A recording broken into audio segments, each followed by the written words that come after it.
Call this meeting of the West Allis Milwaukee School Board order. Mr. Becker, would you please lead us in the pledge?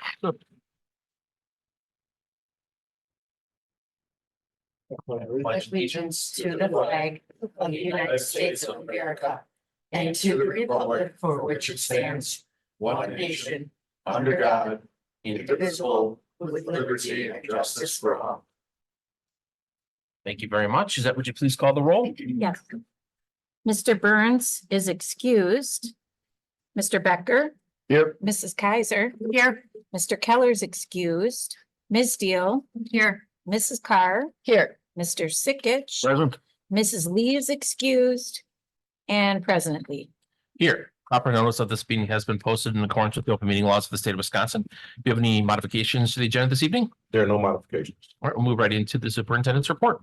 So we have a brief report tonight. Just wanted to provide some updates. On last week, I talked about the suit from the assembly concerning the literacy funding bill. Governor and DPI filed counterclaim in suit against legislature over partial veto of early literacy funding bill. Governor Evers and DPI have filed a counterclaim against the Joint Finance Committee and the legislature in their ongoing legal case over Evers' partial veto of Act 100, a bill that creates a funding structure for early literacy programs. More information will be forthcoming as we as these things are battled inside of the courtroom, and we'll see how they affect our funding going forward. Senate votes to override several vetoes, including one teacher pipeline bill.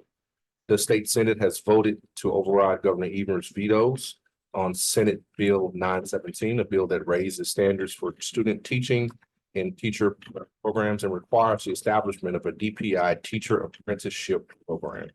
More information will be forthcoming concerning those particular vetoes of legislation.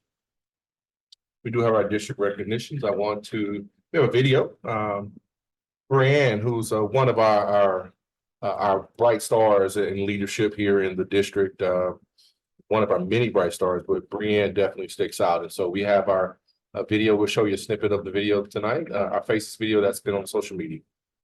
I'm Brianne Pluta, and I am the principal here at Wilson Elementary. My journey began as a special education teacher actually right here at Wilson. So I did that for a couple years, and then I was asked to take on the role as a special education academic dean, is what they're called. So for a few years I was doing that, where I went to different schools and helped with coaching some of our staff that works with our students with special needs, and some other roles within, that job title. And then I finally was able to be hired as a principal at Madison Elementary. During COVID, I took on Madison and Wilson, which was a fun-filled adventure.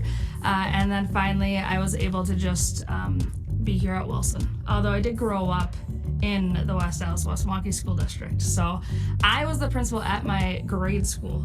So I actually went to Madison, then FLW, and then Hale. She has a very unique sense of humor, and she makes everybody laugh every single day. I enjoy coming to work. People ask like, oh, you work at a school, that must be tough. But I'm like, no, I actually love coming to work. And it falls on Brianne, because she is actually, she's great at what she does. Brianne has such a bubbly personality, and she attacks everything, with vigor and with student-centered drive. She's just Brianne. You can't really describe her with words. She's just a great motivator and a great leader. Brianne's always a person that you can go to talk about anything that you feel like you need, regardless of what it is. But she was definitely somebody that I went to for advice when I needed, and made my interview process here a lot more comfortable. She is a very personable person, so that definitely helped it, because being new into the teaching world, I was definitely nervous. I think we have a really good school culture. I really like our families. I really like our students that are here at Wilson. Again, it's very diverse. So I find that to be very powerful. We celebrate those diversities within our school. It's just a fun place to be. It's a fun place to be able to help be a part of. She loves the pause program. They are loud. They are just like right up her alley. She gets to go up in front of everybody and we get to present student work. We get to recognize staff members, just kind of everything. We do like a recap of what we're doing at school. So that is like very much a Brienne thing. I will say there's a couple we haven't done yet that I've really been pushing for. So like, you have to have goals as a principal when it comes to that kind of stuff, and I have yet to be taped on a wall or to sleep on the roof of the building. So I'm gonna put that out there, that my staff said they will help make that happen, my families, my PTA, but it has yet to happen. But things we have done, we have our Pie Face November. That's always a fan favorite. Our PTA puts on a carnival. That's super fun. Right now, I guess what I like about our incentives this year too is a lot of our students within our student leaders group are helping us to plan these things. So like, we're doing a dance this month, but they came up with the idea of having using our field house for like a quieter environment for some of our students that get overstimulated by the loud music. And they came up with like taking song choices. So I think my favorite part this year is the student involvement in designing some of these things. But Pie Face November is all school bingo, actually. That one might be my favorite because I get to do the bingo calling for the whole school over the announcements, and then you see the kids just like run into the office to get their prize. So I'd say that one. If I had to describe Brienne in one word, it would be passionate. I'm Brienne Pluta, and I am the principal here at Wilson Elementary. We're definitely glad that she's a part of our district and is definitely a product in a sense of working her way through our program. And so we're excited to have her as a principal of Wilson Elementary School. Our Teachers of the Year, we are thrilled to announce the recipients of the 23-24 Teachers of the Year awards for all of our schools. These exceptional educators were nominated and voted by their peers in recognition of their outstanding dedication, innovation, and commitment to our students' success. West Allis Central, Nancy Acevedo. Docky PBL, Ashley Brunette. Nathan Hill, Deborah Bukowski. ELVA, Matthew Schneider. Frank Lloyd Wright, Julia Nowak. West Milwaukee, Andrea Barron. Franklin, Katie Zapluski. Just wants to. Oh, I said I wasn't gonna mess it up. I ended up messing it up. Hoover, Elena Taylor. Horace Mann, Amanda Hishman. Irving, Samantha Garasi. Jefferson, Imran Simrod. Mitchell, Sherry Bruner. Pershing, Kristen Pegenkoff. Walker, Leanne Gleason. And Wilson, Aaron Burrow. And on May 28th, we will have an employee recognition where we will formally acknowledge these individuals for their accomplishments this year and being recognized as our Teachers of the Year. Future Chef finalists, congratulations to Olivia Lehman, fifth grade student at Walker Elementary School, for being named a national finalist with Sodexo's Future Chef competition. So outstanding job, Olivia. Her winning dish was the amazing avocado quesadilla. I am a witness. It was great. Sounds good. Community visits since the last Monday, instructional rounds at West Milwaukee, weekly cross-team meetings, academic awards banquet at Nathan Hill, city schools meeting, and meeting with constituents. And that concludes the superintendent's report for tonight. All right, thank you very much. Move on to item 7, our public comments for this evening. There's no one currently set up for public comments, but if there's anyone here in the room or anyone in Zoom who would like to address the board, if you're in Zoom, there should be a link in the chat and to sign up to do so. You'd have 3 minutes to address the board. I'll wait 15 seconds to see if no one's scrambling here towards the back of the room. So I'll see if anyone online wants to address the board.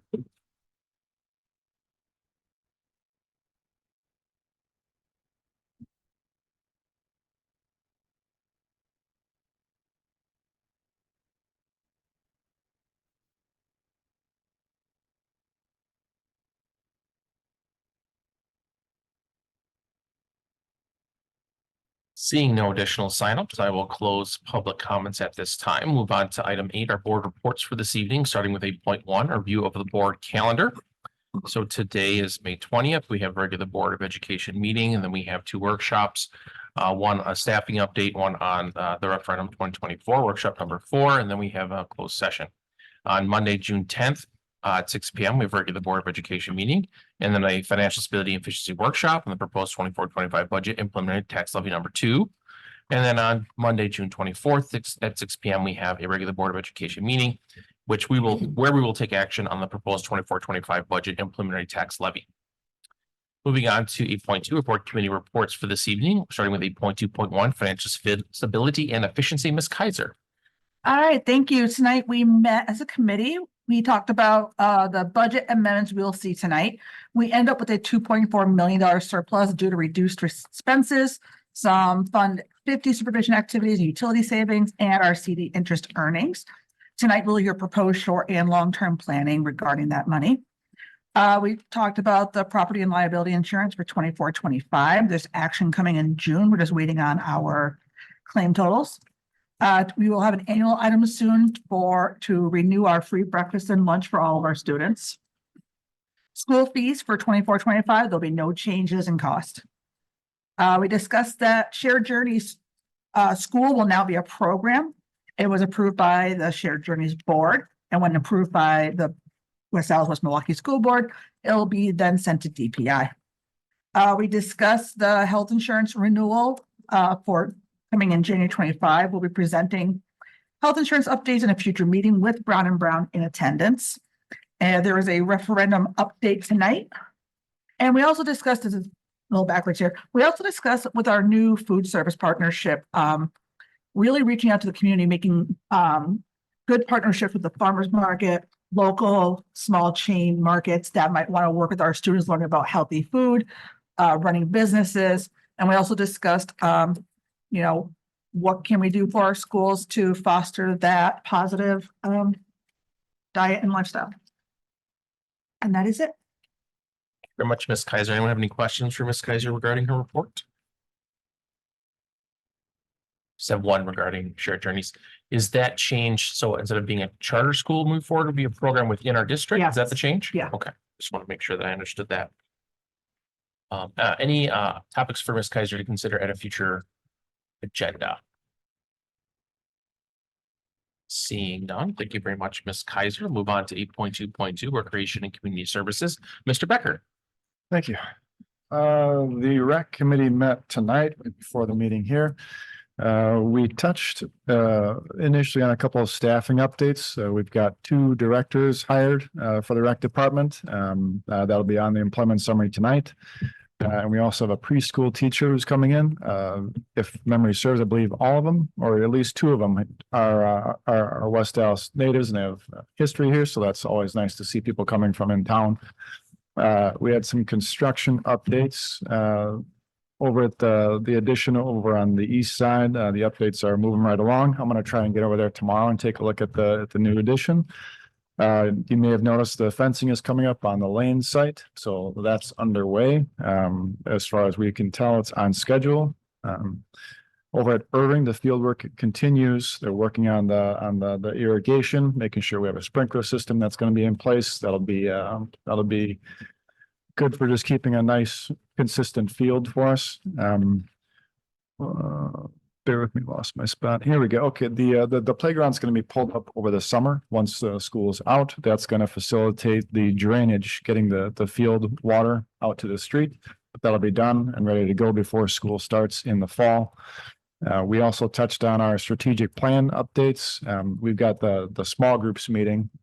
We had a bit of discussion with the facilities team, discussing possibilities for grant writing resources and just maybe looking at potential future there.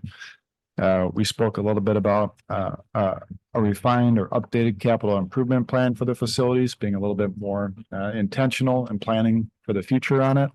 We also spoke about the engagement team. I met with the engagement team last week. We were working on a number of different pieces, how to engage families, how to help athletes and coaches all prepare, being ready to compete.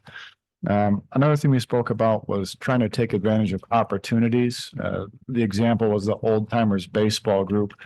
They hold an annual clinic, and it's kind of lost momentum over the past few years. And due to a couple of conflicts with games, it didn't go quite as, it wasn't quite as robust a program this year. And we were just talking about how we've got to take advantage of those cases and maybe invite them to the games that are after the clinic and have it kind of be a feature. Just make sure we're building relationships over time and maintaining them. We spoke a little bit to Shelley Strasser advice. She's meeting with the small group leaders this week. They're going to keep on working on finalizing the goals and getting to the draft stage for our strategic plan. And that is all I had. All right, thank you very much, Mr. Becker. Any questions for Mr. Becker regarding his report? Or any items for consideration at future agendas? I had one, Mr. Becker, for future agendas. It's really regarding the strategic plan, I believe. When it comes to middle school sports, within the strategic plan, are we outlining like goals, where we want, like how we want to go about doing those sports? Because in my limited amount of time in middle school sports, I've noticed inconsistencies with structure and like facility availability for middle school sports.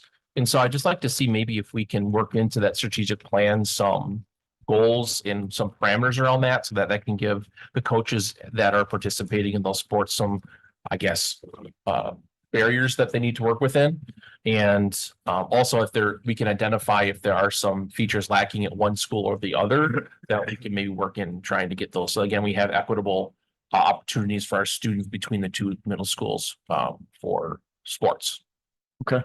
Yep, absolutely. I think that's kind of part of the overarching, but as far as outlining it explicitly, I'll make sure I have a note and we'll have a conversation and make sure it's. It definitely is one of the goals of the strategic plan, but to your point, not specific to middle school. So I think that's definitely something we need to make sure we keep an eye on, but we definitely are intentional with high school. Right. And that's very true. But I see when we're talking about moving kids up immediate sports program to the high school sports program, it is a large leap, which I expect to be some leap, but I would like to see it, I guess, smooth out a little bit, if that makes any sense. Yeah. And I think, and again, I think that is definitely in line with the overall goal of top to bottom cohesive, something that makes those transitions a little bit less transition-y. Yeah, absolutely. Yep. All right, thanks. Thank you very much, Mr. Becker, for your report. So then we're moving on to 8.3 board member reports of community events. Any community events that people attended they'd like to report on? I know it's only been a week since our last meeting, but if you attended something you'd like to report on, Ms. Kaiser. The Mitchell 3rd, 4th, and 5th grade choir concert was wonderful and lovely, and it was very well attended. So just always lovely. All right, thank you very much. Anyone else want to report on events they attend? Mr. Becker? Made it to Alice in Wonderland at FLW this weekend.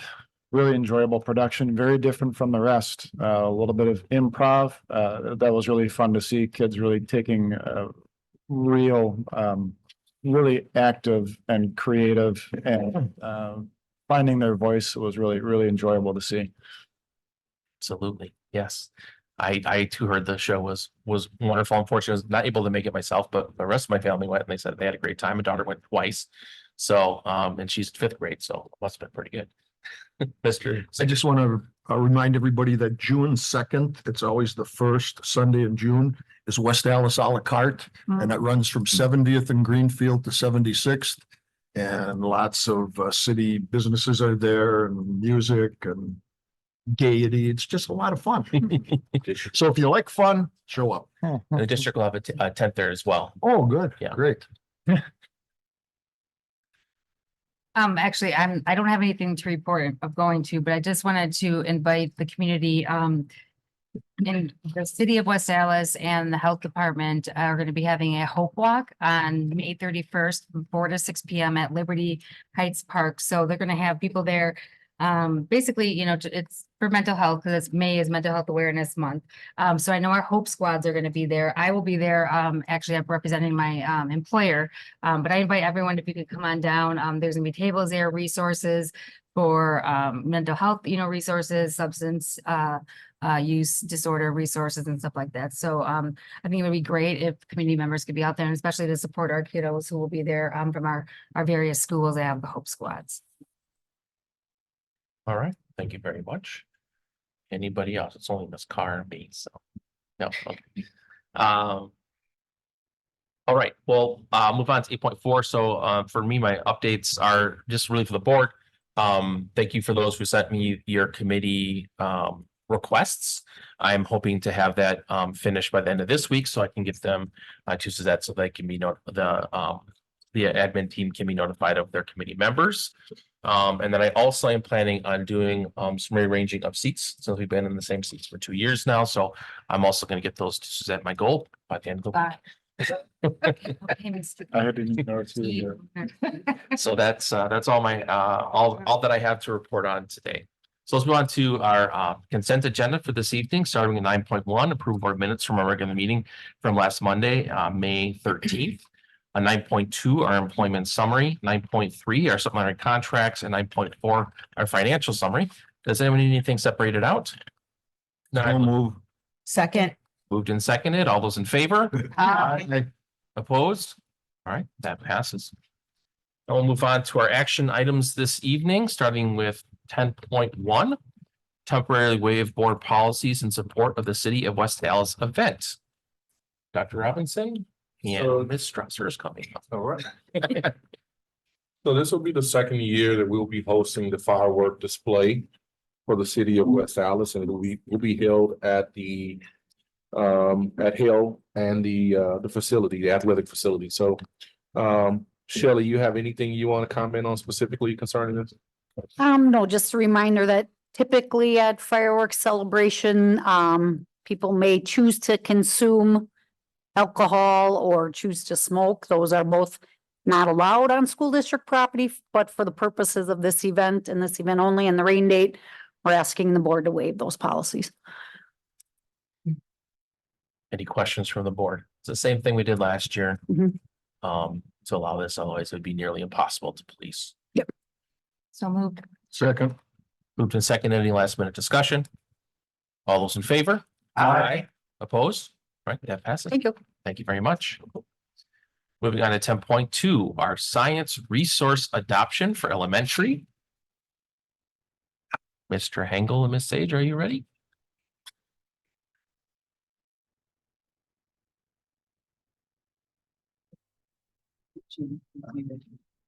Yeah, I'm gonna plug in here.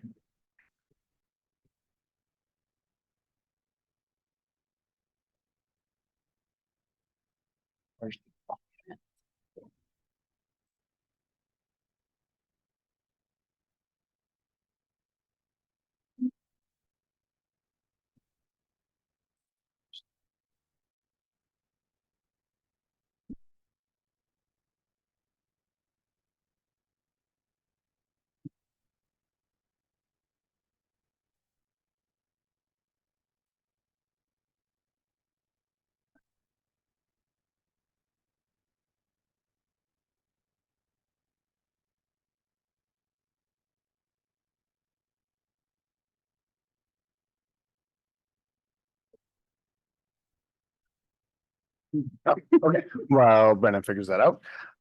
So back for science adoption. So we met last week, kind of went through the overview of our process. Nobody had any questions on that. And so we're bringing that forward for a full adoption for mystery science for our core resource for science K-5 with I believe he's using my computer. It's 30 grand for consumable supplies over 2 years. So we started to break down the costs of what it would cost per classroom to build all of those materials for 2 years. Again, it's and it's going to have, you're going to have leftovers, it's like in some of the labs, every student needs one paper clip and it's like you're buying 700 of them, so. Okay, so we have that cost of consumables in there for $30,000, which is spread out over those 2 years. And then additional professional development, like we talked about last week, coming from our group, so we can have that repeated support of especially new educators when they're coming in a year 2 or 3 or 4 of an implementation of a core resource. So and then, of course, one of our important parts too is our GVC and curriculum writing. So also having a budget in there of $3,000. So our total, there we go. Thank you. Our total for our 7 years is $124,885. Anybody have any questions on that? No questions. I look for a motion. Move to approve. Second. Moved and seconded. Any last minute discussion? All those in favor? Aye. Opposed? That passes. Okay. Thank you very much. Super quick. We'll move on to 10.3, approve 3-year technology plan for 24 to 27. Mr. Hengel stays in place. Yeah, I'm gonna get my Sage switches with Mr. Clark. Musical chairs.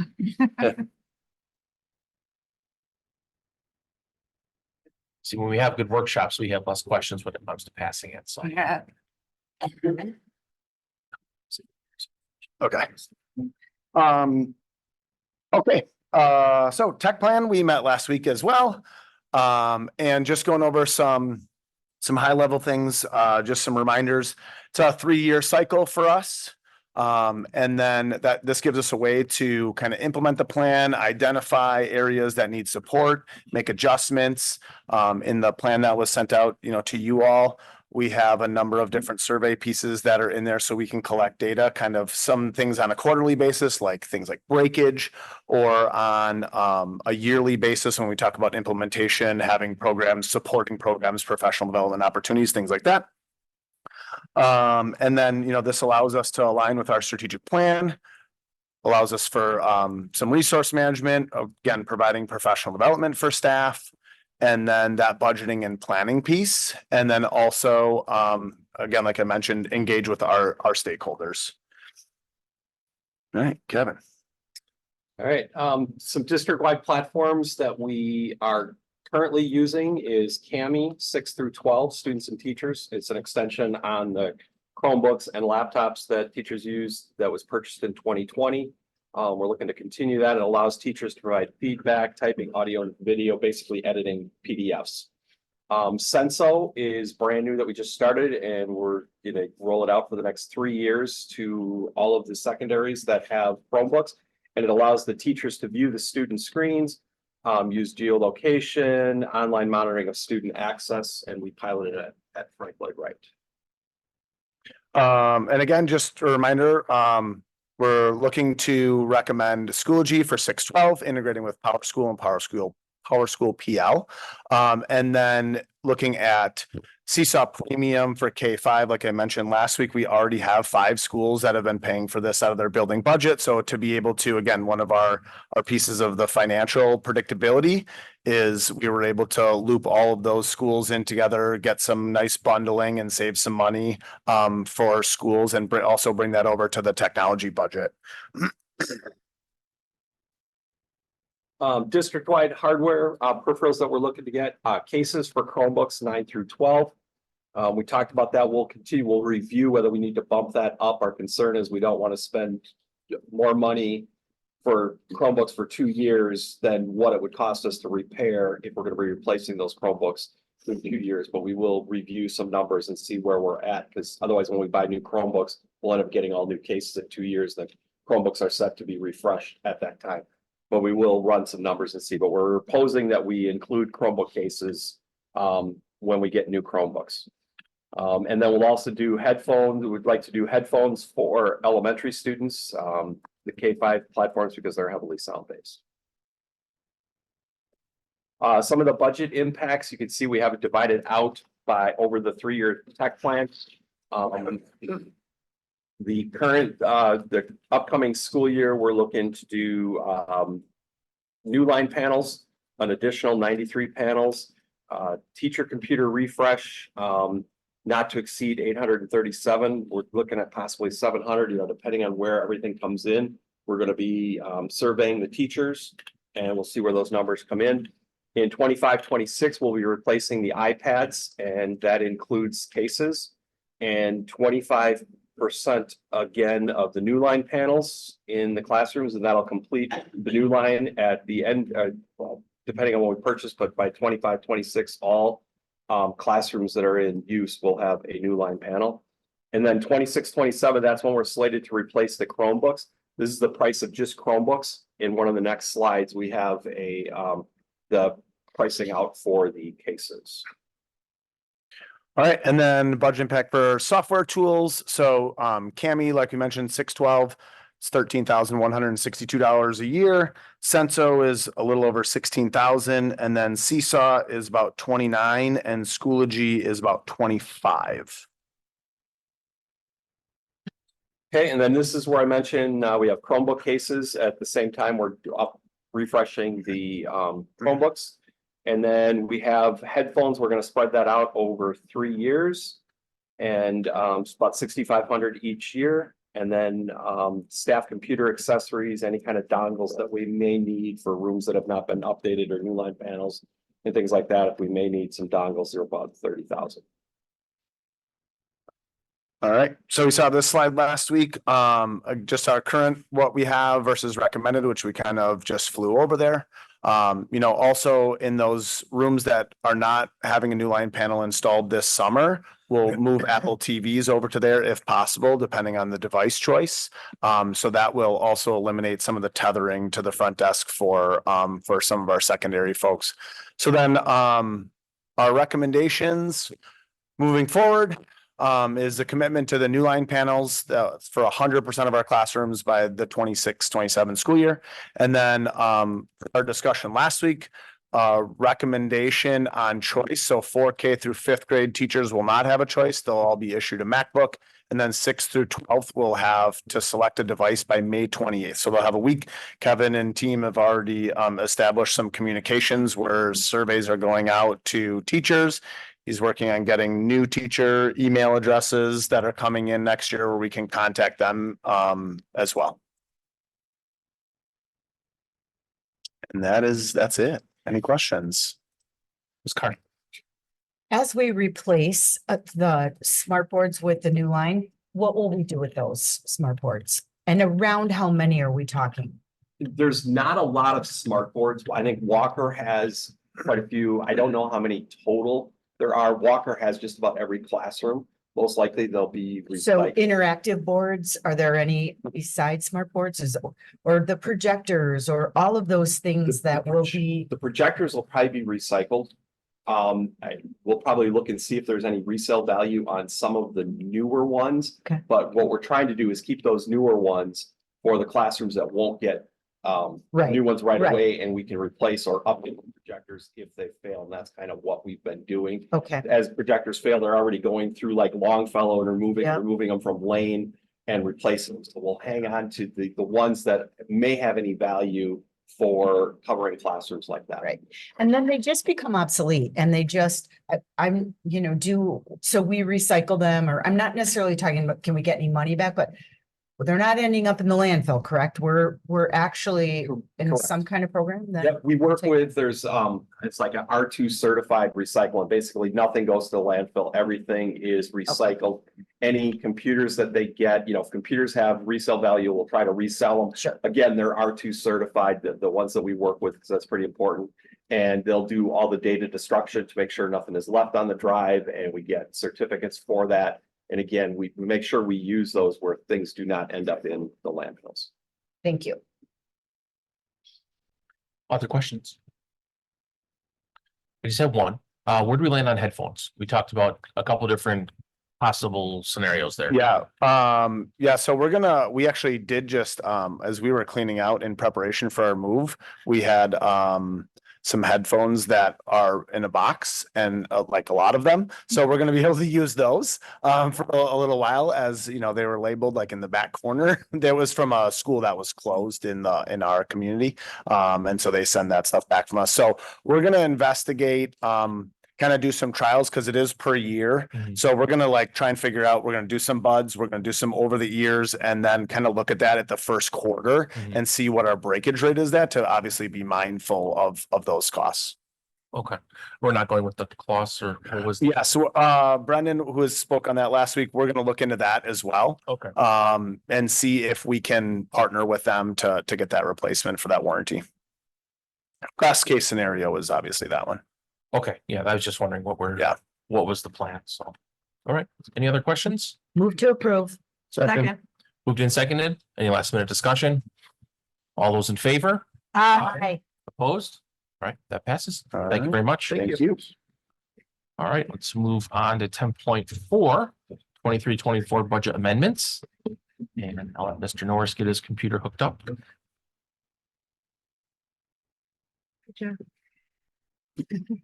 It's so far away.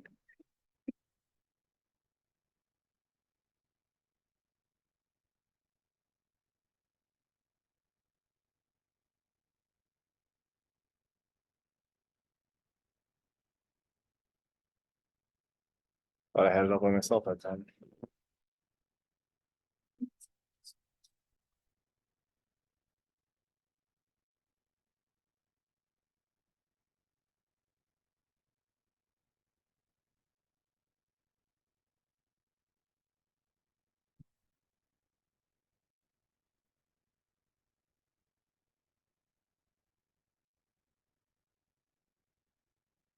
That you got it.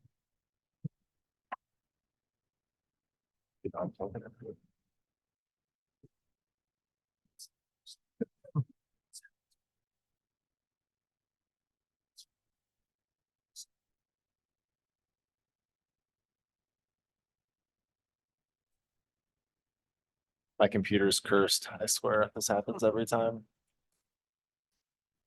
It's like throat. There's Status. a tech refresh coming up. Yeah, right. Oh, there we Oh, there we go. Okay. I think we're live. Perfect.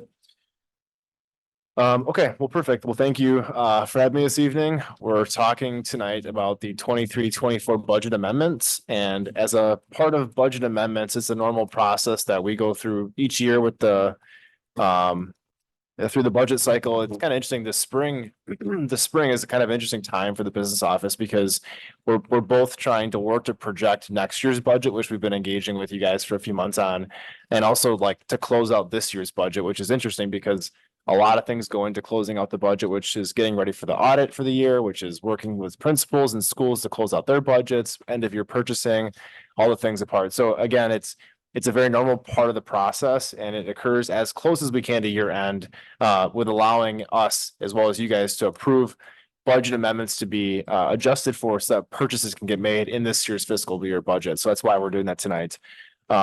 But at this point, this is our best prediction. It encompasses almost all the months of the year. So very, very confident that this is accurate. So where does the surplus come from? It comes from really 4 or 5 areas. So I kind of broke this down into the left expenses and the right revenue. So the first thing and foremost is savings from salary and benefits that budgets. So just under $1 million came from the savings of staffing, which is really delays in hiring, sometimes hiring staff that come at a cheaper cost than prior year staff. That could be they don't take benefits or their salary, a high retiree employee leaves and we hire a new teacher, things like that happen. So next year's budget's built on this year's expenses. So that makes sense. We also worked through kind of another Fund 50 model to increase reduce Fund 10 expenses, increase Fund 50 expenses. We have a kind of an ongoing surplus in Fund 50. So we work through with the auditors to have supervision of the lunchroom be qualified expense for Fund 50. You can't have lunchroom without supervision, so that makes sense. So we were able to transfer about $350,000 of expenses from Fund 10 to Fund 50, which is great. And then we had about $220,000 utility savings, which is interesting because the whole market predicted like 11% of utility costs. And then many people saw utility costs go down this year, which is interesting. We didn't project that. So many of you, maybe you saw that in your own homes, maybe you didn't. We certainly saw that as a school district. Lastly, on revenue, we saw about $500,000 of increased revenue through the CDs. And that's mainly from us being conservative and forecasting out CDs because you're banking on the feds, which is interest rates holding true, which at this point we don't really know. They say they're going to have a cut. They've supposed to be doing the last 2 quarters and they haven't yet. So hard to say. So we budget conservatively. And then here we are with $500,000 extra dollars there. So when we talk about having a surplus, I want to also level set what that means in our whole budget, right? So it's about just over 2% of our total budget. So, large number, but a small percent. And so it'd be no different than someone here or somewhere else in the crowd, like finding 15 to 20 extra dollars in a month in your own budget. So, not to minimize the process we go through, but 2% is within reason, I think, in terms of our budget and projecting, coming from a conservative perspective. So as Kristen kind of mentioned from our committee, we talked about this tonight. And so we think the best option to use and allocate the 2.4 million is to do things both short and long term. So kind of consistent with our referendum efforts, trying to spread the dollars to meet as many objectives as possible. Number one, we'd recommend that $1 million be used to do a percent of payroll end of year bonus for staff. That's number one. Number two is to transfer $700,000 into Fund 46 for future deferred maintenance. We certainly have been using dollars in Fund 46 this year for just ongoing costs. And I think a lot of you have heard those different things throughout the referendum sessions in our buildings with, just old schools. So the last one is to use to ask the board to formally commit $700,000 to the teacher computer refresh that both Adam and Kevin talked about tonight for next year's budget. That's one area that we haven't historically, when we had ESSER funds, we did not spend one-time dollars on ongoing recurring costs from staffing, which a lot of area districts did that, and we did not do that. The one area that we did use ESSER on was for curriculum and technology. So we've been working over 3 years now to restore those budgets. And so these dollars would help us kind of get through the next year to keep working to restore that. So next year's budget for technology and curriculum is at 1.25 million. Ideally, it should be closer to 2. So that's 3 years of work. And so having surplus money now actually does help us kind of move forward and get through another year to keep working to build that up. So what does the one-time bonus look like for staff? So you can kind of see here, I broke each employee group up in the left to staff groups. You can see teachers at will, administrators, cleaners, secretaries, EAs, and building subs, and then the percent of payroll that makes up that group. And then you can see towards the third from the left, the amount of money that would go from that $1 million, and then the amount each group would receive. And both Dr. Robinson and I met as a group, as a cabinet. We talked about level setting administrators at will and teachers the same amount. So you can see that reflects the same 1350. Okay, committed fund balance. We talked about committing the dollars to 700,000 to committed fund balance. The board would take formal action to do that should you guys wish to do that. I wanted to kind of go through kind of the history of some of the most recent years we've used surplus dollars and what you've committed it for. And then at the end, the next slide, I'll go through kind of what's left, right? So in 21, the board committed $4 million for future retiree benefits, which was the OPEB plan before it happened. The next year, the same thing happened. So $7 million from those 2 years were committed to that. In 23, we spent $4 million of those dollars to redevelop the plan. And then at the end of the 22-23 year, the board committed $2.75 million for future compensation model redevelopment. So that those dollars are still there. And then the proposal tonight would be to commit $700,000 to committed fund balance for the teacher computer refresh. So let's go through what's left, right? So as I mentioned, we spent $4 million on retiree benefits, which leaves $3 million left. We still have $3 million left. I'll talk about where those dollars are being used for in a minute. We still have the $2.75 million, as I mentioned. Fund 49, which is the dollars from the sale of this building and next door, actually is in Fund 49. And it's interesting that Fund 49 is considered committed fund balance. It's restricted by board action, whereas Fund 46 is restricted by state trust. So Fund 46 can only be spent on eligible expenses related to construction or deferred maintenance, things like Fund 49. The board can actually take action to move the money wherever you want it. So you'll see that this number is the projected end of the year balance. So with the redevelopment 93rd Street, we actually split the cost into 2 buckets. We spent half the money out of 46 and half the money out of 49 because we felt like it was better for the board to have more authority with the dollars in future years should you want it. And you could always uncommit the money and move it to 46 if you want. So it's more flexibility there.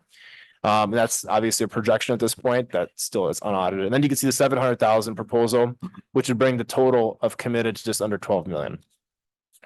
So the OPEB, I want to talk about this for a second here. So we currently budget around just over $3 million for retiree benefits. Those are individuals that are either pre-65 or post-65 out of Fund 10 budget. So the reason that there's $3 million in committed fund balance that we're using for this plan is we have to essentially run 2 plans. And so the goal is to get that number below 3, because that's the current Fund 10 budget. So you can see next year, in kind of red or orange, the projection is 2.6 million roughly. And then the new plan, the HRA model, is about 740,000. And you can see that blue will continue to grow. And these are projections based on staffing and new hires and things like that. People that have been working here are prior to the plan or weren't grandfathered in, are in the orange plan. And some people were grandfathered out and put into the HRA model, which they'd be in the blue. So the goal here is that you can see by 2030, we're running literally an $800,000 less than we pay today. So like at worst, the HRA model will cost the district about 1.2 million when it's done. And we won't have any retiree liabilities that are kind of deferred. So it's working, and it actually projects that here in about 3 years, we won't need the committed fund balance. So at some point in the next few years, we'll come back and say, hey, we have $2 million we didn't need, which is good news to have because it tells us that this is working. And it's a really sustainable model. So I'm glad to see that's working. So lastly, here to finish up, should the board take approval, we would need to take separate action on the committed fund balance and the budget amendments. The board at any time can vote to uncommit the funds if they want. So it does provide you guys flexibility. Should you approve the 700,000, you would then see in October an unbalanced budget by that amount. Does that make sense? That money would be spent for the reasons allocated. And then once the budget amendments are approved, we would make adjustments in the budget for the audit coming up and reflect those changes that the board approved. And this is kind of the next step. So at this point, I'll take questions. Questions from the board?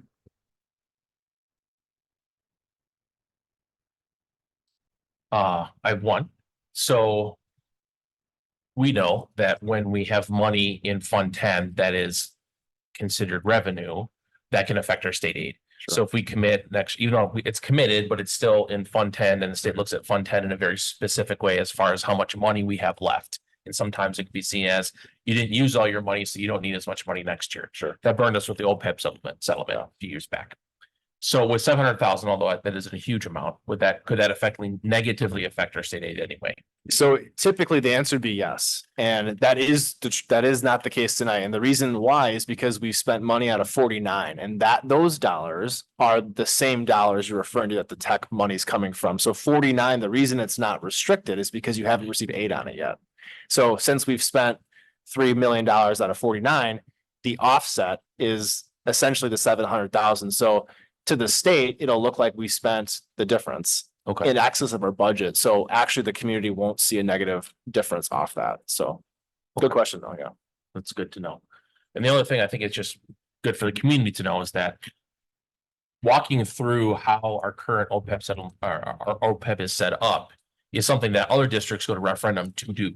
Yeah. And because we ran budgets that ended up with surpluses, it allowed us to put that money into the account. So we didn't have to go to referendum to make this change, because this change is in the long-term best financial benefit for our district and our taxpayers.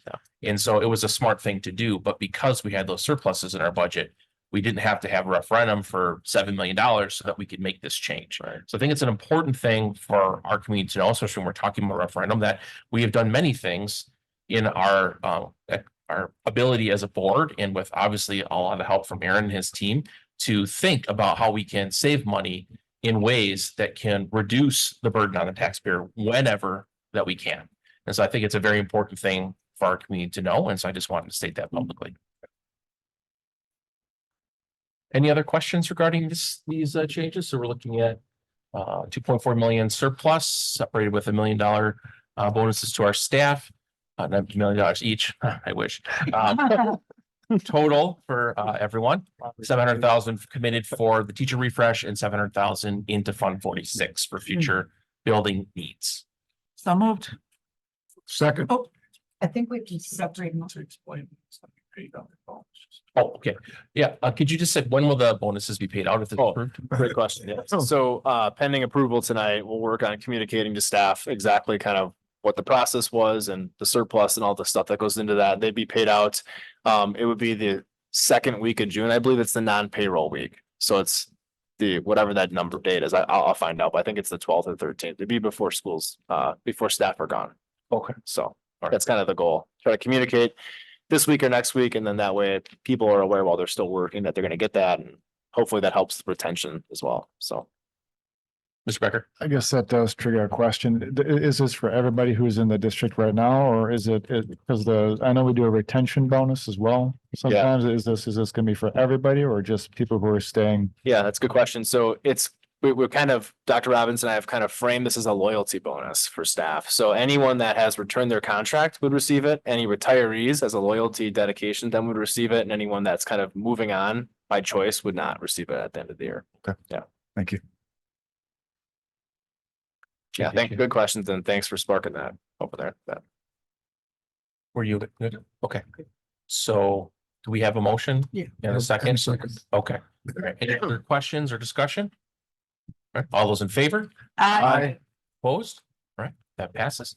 Thank you very much. All right, then we have to do the next part, which is the committing the fund balance for the teacher refresh. Mr. Garcia, is there anything additional on that you wanted to? Yeah, nothing new, just that the board at any time can uncommit the dollars, and it requires formal action from the board, and then shows up on our audit statements, which you'll see here in about, it sounds crazy, 7 months from now, but that work starts in a month. So, yeah.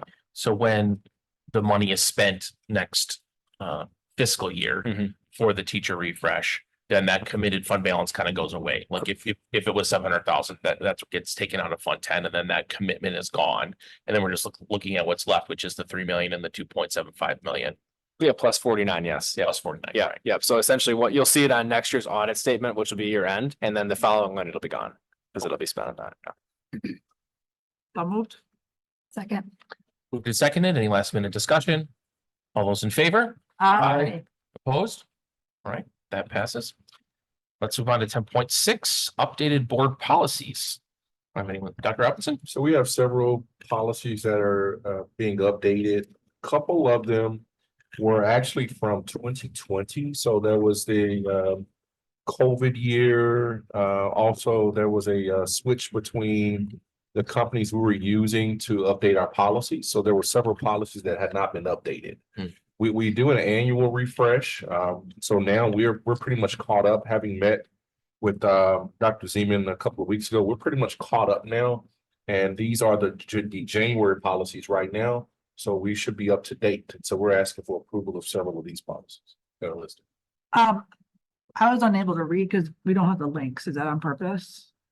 Yeah, I noticed that too. I don't think it was on purpose. Oh, no, I mean, sometimes I wasn't sure if we were, but we didn't have the links. The links didn't work. Yeah, The link at the bottom. Did not work. when you click.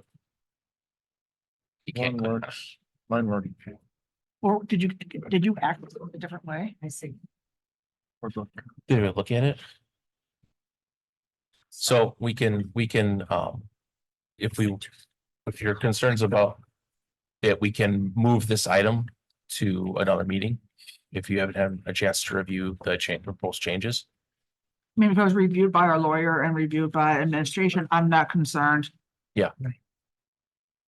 Yes, that's what happened. And Neola. So Okay, all right, then that's fine, yeah. any other questions on this? So moved. Second. We already had the motion. Oh, I apologize. Sorry, parliamentarian. So we had a, who moved? Who We moved originally it and I said, she Okay. did and I Okay, said. got it. All right. So motion and second. Any other questions? All right, all those in favor? I, Opposed? All right, that passes. Thank you very much. And we'll move into our workshops for this evening, starting with 11.1, staffing update Thank you. from Human Resources, Ms. Marshall. Thank you. So this particular presentation is going to kind of go beyond staffing a bit. Staffing will be a portion of it, but it will be pretty much our recruitment and retention plan for the district, as well as HR updates. We'll talk about how we're being intentional about engaging with our employees. So all of these kind of things are included in this particular report. It's just sort of like an annual HR report that we're having Ms. Marion Marshall to present to us tonight. So I'm gonna let her take over. Okay, well, thank you very much. Again, to reiterate what Dr. Robinson stated, is that this is an update on our recruitment and retention focus that we've had in the past year. And we've been a little busy. The goal of the recruitment and the retention plan is basically, put it in a nutshell, is to hire and retain the most qualified individuals that we can possibly engage. This is a process that does not fall just within one department. It literally does take a village. The communications department is essential with all the extra work they do. Our business and administrative services with making sure that we're on target with our hiring, that we're not over hiring, that we're keeping our equity. Of course, the HR team is involved, as well as all the principals and the coaches. So this truly is a team effort. We're going to review our retention. We do several different engagements in our retention process. And the first is some surveys. We do a survey each fall, and we do a survey every spring that goes out to all the employees of the district. It is to gauge their feelings and their thoughts on different items throughout the district. And one of the most important questions is that we do ask, I feel supported with good processes and the appropriate resources to do my job. We do a look back on the past 2 semesters, so to speak, in the current semester, just to gauge if we're seeing some increase in some positivity, or if we're seeing a little bit of a decrease. And this past spring, we are at a 3.85. Where in the fall, we were at a 3.97. So we did go down a little bit. New this year is that we engaged in a substitute engagement survey. Substitutes play a vital role to the success of a school on any given day. We run national averages and in regards to fill rates, which run about the 50 percentile. So the EEC committee brought up the great idea of let's reach out to the subs, see how they're feeling, and get a pulse on areas that we can improve. And we did do that this past February. And probably what I feel is the most important question is, I feel involved in the school community as a substitute teacher. 1 is strongly agree, where a 5 is disagree. And as you can see, we're really moving on the positive end of that spectrum. Any questions about our surveys? Just quick, how much participation did you get? Was it was it trending up more, down, Well, for the all employee surveys, we did see a downtrend in the spring as opposed to the fall. I do believe it was 71%, and this is just the buildings. It does not include administrative staff, but we're at 71% for the actual buildings and 46% in the spring. Okay, now for the substitute engagement survey, we were at 20%, which is low, but again, it is our first crack at it. And so we're hoping to see the trend continue to move up. Okay. Erin did talk about loyalty incentives. We have a number of incentives to our employees to reward them for their loyalty. As I always say, you need to love what you do, but you also need to love who and where you're doing it at. In June of 2023, a bonus did go out to the entire staff. This summer, special education teachers, we did a salary adjustment for all new and returning special ed teachers.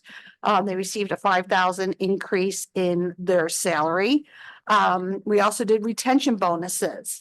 They were paid out to team members in good standing in September and May of this year. And that was done on purposely to do that split. Because again, we want to reward people for coming back and being part of our family. And we also though wanted to reward those who stuck it out with us. And of course, thank you for just passing the June 2024 incentive. So that will be a welcomed treat for everybody. Any questions about our incentives? We do a number of touch points with the staff throughout the year. Dr. Robinson did snacks with the soup. He had lunch meetings, went to each individual school from December to February. That gave folks an opportunity to meet with him on one-on-one and ask questions. He also did a new teacher snacks with the soup in November 23. It was a touch point to get with the new members of our team, see how is it going, what do they need more support in, more information, and that was very well attended. And then I went out this past spring and I did snacks with staff, and I have to be honest with you, it was a wonderful opportunity for folks, first of all, to kind of see my face besides just the name. And it was great that, for instance, I went to FLW and I was invited to come into the music classroom, and they actually sang a song for me. It's great to get back into the school because it does remind you why we do what we do every day. And people would ask me a variety of questions. If I didn't know the answer, I would reach out to the appropriate staff member who would answer the employee back. So you'll see more of that in the upcoming year. And of course, our employee benefits folks, Jessica Johnson, she does an engagement every year. The health fair was held the first day that the staff reported back, and it's a great opportunity for the staff people forget how much benefits we have and how lucky we are and what they entail. It gives the employees an opportunity to actually sit in front of those reps and ask the questions that they want to ask. Any questions about school visits? Yeah. So this will be an annual thing With snacks with the soup, Yeah. you getting out there? yes, well, I'm actually for the HR part, we'll do it in the spring and the fall. Yeah. Okay, so. This is an effort that we are taking to really be intentional about engagement with our staff. And as I've told Mary Ann, you don't want to be, I don't want her to be looked as the bad guy. When HR calls you, it's something that you've done wrong. Like that's not what we want. And so by her going out and interacting, it's really making a difference in allowing her to build relationships with our teachers. We have a number of activities that we call You Matter activities, and this was really driven by our terrific communications staff. We have the annual all-staff Brewers game outing. It was held last June, and we have another one coming up in May that's actually put on by Jessica of our benefits department. Did a maintenance appreciation breakfast in August, the Battle of the Dogs outing in September, which was just great to see the photos and all the engagement. At Thanksgiving, we did Thanksgiving surprise celebration, which individual administrators went out and delivered pies to each school. I really felt very welcome when I delivered my pies. Hot cocoa bar in December, a leadership holiday celebration, and teacher appreciation activities. And one that we'll get to that. Okay. So, and then we have employee recognition events. So we have employee retiree and service banquet. Those are held each May. Our next service banquet is actually next Tuesday. So hopefully we see a lot of you there. Communication staff has done a great job with our educators of the month. They do their faces highlights, as today you got to see Brianne's, which was very enjoyable. And of course, then we have the teacher of the year recognition banquet. And my absolute favorite event this whole year was the retiree breakfast that was held in December. I don't know if any of you got to come, but it was just great to see so many folks so happy to see one another and bring up all those great memories. And again, all of this is, reaching out to the employees, giving touch points, trying to make everybody feel the importance that they play in the district. Any questions about any of that? Yeah. Not a question. Excuse me, just a comment. I'm one of the retirees that attended that breakfast. Everybody that I've talked to that wasn't there hopes there's another one so they can be there. Well, Because there's been so much Karen's positivity. shaking her head, yes, so we'll be doing it again. So we'll be in December? Yeah. Okay, we'll get a date and then that way we can make sure everybody is notified. Okay, we also do exit interview with employees. Yes. Sorry, that sparked something I remembered. We remembered that we didn't have the best contact information for some of our retirees. Have we put something in place, or what efforts have we done to try and like make that better so we can, when we have things like this, that they can actually make applications? Well, we do at the beginning of the year, do reach out to all the retirees to encourage them to either consider being a substitute or passing that information along. So if we get bad contacts through that mechanism, we can then bring it to the comms team to try to update those addresses. And Jill, who handles the retirees, is a great resource of updating all the information. So we'll continue in those efforts. Okay. Okay. I think the biggest thing is that I know a couple of retirees, and if they didn't get benefits through the district, I think that seems to be the biggest thing, is that everyone who didn't get an invite, it's because we don't have info on them because they never got their benefits through us. Okay. So I don't know if that's something that you guys can do anything about. I mean, so then you would need to voluntarily have them provide that information, but. Sure, and I think an excellent thing would be to compare lists, where we could pull a benefits list compared to go back into our payroll system and see if, who's on the list and who's not. Yep. Or even just a little statement on the invite. If you have friends that didn't get this, Yep. Yeah. have them contact the district. Great. Yep. Okay, got that, Carolyn? Okay, great. All right. The other thing that we do is exit interviews, and we have been keeping stats on our exit interviews for the past 3 years. And as you can see, the salary continues to be the number one reason that the educators are leaving the district. Also, the number one factor that would prevent individuals from leaving is a change in salary. And this is not unlike other statistics that you see throughout the state. Now, with our exit interviews, we are moving towards a more proactive approach that right now, folks, when they resign, we encourage them to go and fill out the survey online.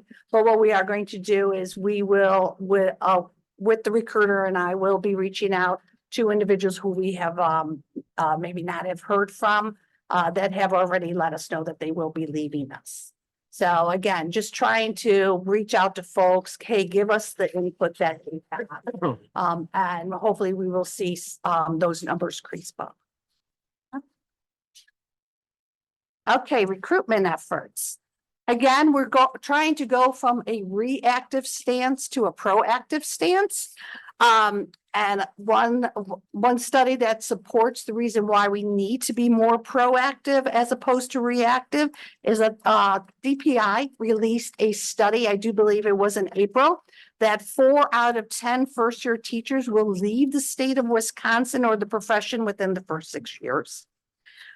In 2021, over 5,000 individuals completed a teacher preparation program in the state of Wisconsin, where only 4,000 applied for licenses.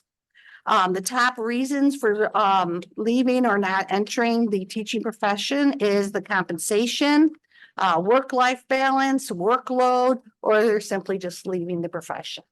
So we have really taken great strides and focus on our recruitment efforts. Our advertising, we do just like every other school district, we advertise on the weekend system. Well, we also reach out to Better Teams, and Better Teams is an engine that takes our openings and then basically notifies other recruitment work sites such as Career Builder or Monster, and lets that opportunity to be reached out. So we're hopefully hitting more individuals. We engage in the college handshake system. It's universally used throughout all the colleges. That is where alumni, current students, even their current employees can go online and see what opportunities are available. I'll be honest with you, I'm a little disappointed with Handshake. I'm not seeing a whole lot of apps coming through on that, but you know, again, we don't want to leave any app behind, so to speak.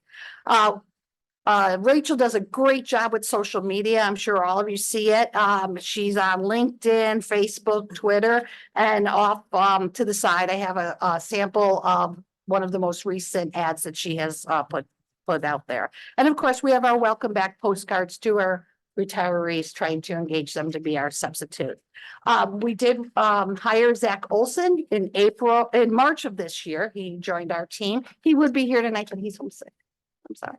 But he's been a great addition. He has been able to provide support to individual principals and trying to help them set up interviews and get those references, et cetera. So he has been a wonderful addition and much needed.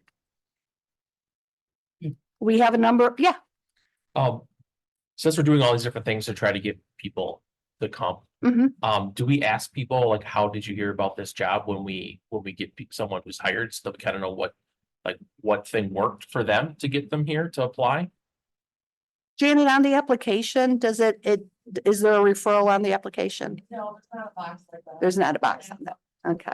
So that is something that we definitely should look into. Yeah, so we can see what's working, what's not. And, you know, if there's things where like 80% are coming from one thing and 1% are coming from another, you know, it might be worth. I would say probably the number one, where most of the applicants come is through the We Can system. You know, it has been and it remains the number one.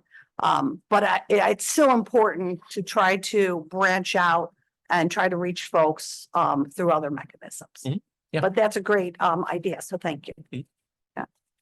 So some incentives we did last year and this year offer a 500 bonus to pay out to folks who were thinking of retiring or resigning if they would notify us by the end of January. The importance of this incentive, it allows us to know where our openings are going to be in case that a school maybe doesn't need as many teachers you know, next year based on enrollment. It also has allowed us to start the process earlier. As of Friday, we have already hired 22 new educators for next year. And I do believe Janet had some offers today. And that's what Janet does. So it is an important information that we get from folks. We do offer sign-on bonuses for hard to fill positions.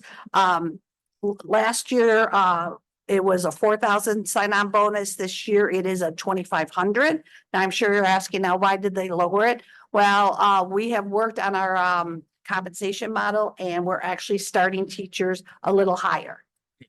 So that was a strategic move on our part, that we raised the entry level of folks coming in. So we lowered the sign-on as more of an incentive to get that, because that will build over the years. We do have the salary reevaluation process for hard to fill positions. They're awarded in 4,000, 3,000, and 2,000. This year, 32 individuals benefited. Last year, 81. Now, I'm sure you're saying, why the drop? Well, you have to meet all the criteria. And the criteria is that you have to complete 3 years of service. Your position has to be identified as hard to fill, and you have not received an increase through this program within the last 3 years. So this program is doing what we had intended it to do. It's giving those folks in those hard to fill, difficult positions a bump. And so they can't keep reapplying. So we expect the numbers to drop. Okay, any questions about any of that? Job fairs, we were very busy. In fact, my EEC committee in February we held the meeting while I was in the middle of a job fair, which created some challenges, but we went out to UW Whitewater folks from, in fact, Laura Sage, and I do believe Ann went out and met with the students at UW Whitewater. We did UW Milwaukee's Career Fair, the Wisconsin Private College Career Consortium Fair, UW Oshkosh, CISA 1, and the Kenosha Area College Internship and Career Fair. Each time we go to a career fair, a member of Human Resources goes, as well as we bring along principals or administrators, because they can talk one-on-one with the individuals more of what is it like to be a teacher. We can give them the HR standpoint, but for them to sit down and actually talk with a principal is very valuable to a new teacher. Any questions? Nope. Okay. Our interns and student teachers continue to be an important pipeline for all of us. In the fall, we had 21 interns. 15 of the interns were hired into regular or limited term or a substitute position. We also had a Snacks with Soup event. That's where the interns came, met with Dr. Robinson. Members of HR reviewed benefits. Again, these are young people who are going out into the world, and they don't really know the right questions to ask, and they don't have a benefit package to compare it to if they're staying or leaving with us. So it's important to provide them with that feedback. And in the spring, we had 10 interns. We've hired one so far, and Zach did reach out to all 10 of them and has had one-to-one conversations with them regarding, hey, what are your plans for the fall? We did find that in the spring, a lot of the spring interns are returning back to their home states. And that's why we think we haven't been as successful in the spring as we were in the fall. Okay. That answers that question. And what we recently started, we have a cross-team staffing committee, and it's a team that consists of directors, principals, coaches, business services, and HR team. And each week, they're held on Tuesdays, we review the vacancies. We review the status of where we are with the job offer process. We look for trends. We identified areas of concern. So if we see an uptick, for instance, we saw an uptick in special ed openings, then we need to brainstorm, hey, how are we going to approach this? What can we do to get more candidates? And we look at the vacancy stats. So also we have been reviewing our contract data, renewing contract data. Now this, as of 8:15 a.m., because it does change hourly, we are sitting at 94.1% of our contracts that have been returned. So we're looking at about, I counted up, we have 27 folks we haven't heard from. So within the next 2 days, they'll be receiving a little phone call from us just to, see what's going on. Some people think they've sent it and they haven't. Some actually are going to leave us and didn't realize that they need to send some notification. And that's what we want to discover. So we know exactly what do we have opening, and let's go out there and find those candidates. Let me just chime in real quick. Well, one thing I just wanted to talk about with the cross-team meetings. We have each Tuesday following the meeting, each team must provide some updates for the next meeting, and so they kind of have their marching orders. And when they come in the next week, we're expecting to see some progress on certain items. And so really it's also kind of looking at things across the board, because if there's a deficiency in one area and another department can help, that's where we start talking about those things. And if it's a issue where Aaron doesn't want to give up any more money for a position, then Aaron, what are you doing about it? So it's really having that conversation in the room so we can really get some of these positions filled. And it's been very successful in allowing us to really move the needle a bit and closing those gaps, because we are determined not to start school with any vacancies. We're determined. And if we happen to have a vacancy, it will be so minimal where it's not an issue, and we'll get that done. But we're trying to have a number of 0 vacancies, and so we're running full speed with that. Okay. At the cross-team staffing committee, we do review our vacancy rate, and you can see from this slide the number of vacancies, and we also put it into percentages. Last year, starting on July 5th, we actually did start tracking our vacancies So once July hits, then we can compare where were we last year? And are we doing better? Because our goal is that we have a teacher in every classroom at the start of the school. Next, I want to talk about our interview blitzes. And a blitz occurs when there's several openings in a particular area or school. What happens is that we will go and pull candidates and we schedule them to interview with a number of principals and managers at the same time. So the candidate comes into the building. There's a number of principals that have openings. They interview the individual. The individual then goes and talks to HR. We talked about benefits. On the sideline, we're like, okay, who's interested in this individual? And then we're able to offer contingent offers before the candidate walks out the door. It's also in the cross teams, we do look at how many candidates have applied for each position to see if we have to beef up our advertisement on that. Because it's not the day of sitting on an app for a month is over. We need to jump on those really within a day or two, because in 2 weeks, that person's going to be hired by somebody else. We had a special education blitz. We did it on April the 29th. We had 4 principals interviewing, 7 candidates walked in, 4 walked out with a contingent offer, and 3 accepted. So what are our next steps? We will continue to monitor our openings and hold a blitz when they're appropriate. The cross team continues to meet weekly. We'll explore unique recruitment opportunities. Zach actually on Friday went out to the library, did try to get City Hall to put up one of our flyers. Again, we're trying to explore, let's see what's going to work with what's not going to work. We're expanding our college partnerships because over the last couple of years, we've had over 300 interns come from UW-Milwaukee. However, we are seeing, just like most universities, their enrollment, especially in education, is dwindling. So we need to extend our hand, let folks know, hey, we're willing to look at your student teachers up here in West Dallas. And so Zach has started those conversations. We're also looking to establish partnerships with minority professional groups. It's important to notify them of our opportunities. Maybe they have their membership. They can let them know, hey, there's some openings. We will have an education assistant blitz. We'll hold it in July.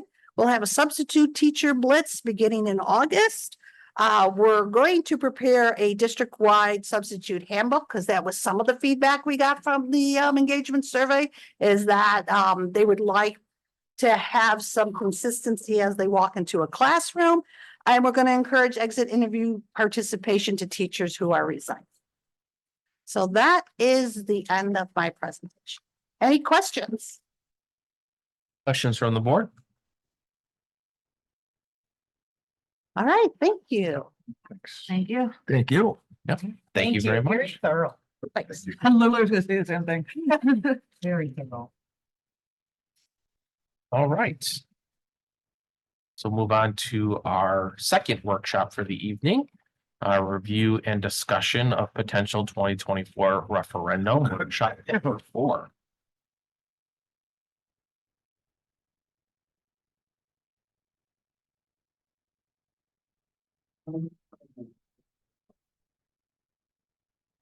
Like, who is?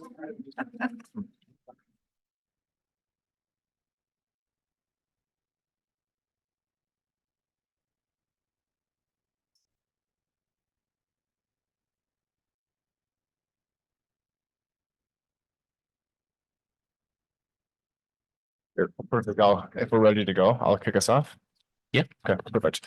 So thank you again for having us. This is our 4th workshop on the potential referendum for next November. And I want to thank Mr. Bill Foster from School Perceptions for coming back and engaging with us for round 2. And this time we'll be discussing kind of the results of the most recent community survey we sent out to the community to kind of gauge their interest around kind of what our thinking is, to see kind of what their appetite is for both the plans and projects, but also the amounts. So with that, I'll turn over to Mr. Foster. He'll take us through kind of the survey results and have a conversation with you guys tonight.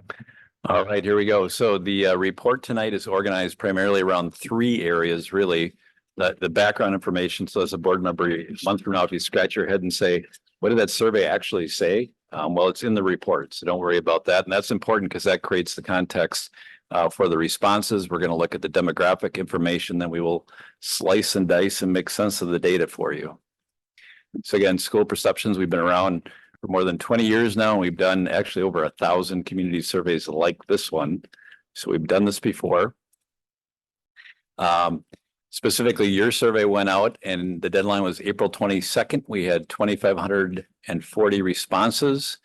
From a statistical standpoint, we're just under plus or minus 2%. So when you look at the data, you can kind of apply a 2%. In terms of age, when I look at this slide, I always look at the top. I want to make sure our seniors are well represented. Actually looked, the 2020 census has West Allis at 16.7%.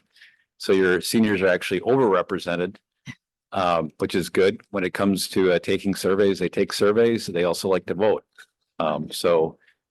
We like to see the senior group overrepresented. The younger folks tend not to take surveys nor vote. So that's okay. We had 86% of our sample that in fact live in the district, with the 14% saying no, they don't, which raises the question, who are these people taking our survey that don't live here? Yeah. Yeah. Right, I know. And the answer is really a couple. One is staff. Oh. So if I'm a staff member, but I live in the North Shore, I might not, I wouldn't be able to vote. It might be a parent who chooses to open roll in. But in that case, I won't vote. I can't vote here. So we take non-resident respondents out of the funding support question because they can't vote. In which community do you reside? We had 90% of our sample from the city of West Allis and 9% from the city of New Berlin. Is that really 6%? Oh yeah, 6%. Thank you. And then 3% from the village of West Milwaukee and 1% from the city of Greenfield. And is that representative? For New Berlin, that seems pretty appropriate of the total. But West Milwaukee is underrepresented there in terms of the total of the community. Yeah. So we could break it down, but obviously the vast majority of the city of West Allis. Yeah. So, we had 17% of our sample were employees and 29% were parents. And again, the information that was in the survey talked about and started with the potential operational referendum and kind of focused on the fact that your funding per student is lowest compared to your neighbors. And we actually tested two based on Noah's input when I was here last time. I thought it was a good idea that we really had two options. One was a $5.4 million per year operating referendum, and the other one was a 5.8 and a $4 million. And the idea here was we wanted to look at the data from a staff standpoint, a parent standpoint, and then our non-parent, non-staff. Why do we do that? Because the sample is really overrepresented with staff and parents, underrepresented with what we call the purple people.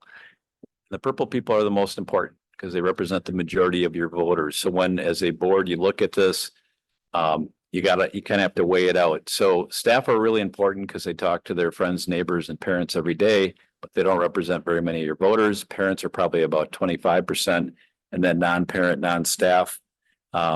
They're probably 3/4 of your community that neither work here nor have kids here. So you can see the leaning was towards the 5.8, but to help you make sense of this data, we created that weighted average analysis. So what we do is we take out the staff completely. Again, they're less than 1% of the voters. We assume for this that 25% are parents, 75% are non-parents. And we then applied that weighted average to the calculation for option one, which is the $4 million potential operational referendum. We came in at 62.3%, which is really a high level of confidence, even given that plus or minus 2%.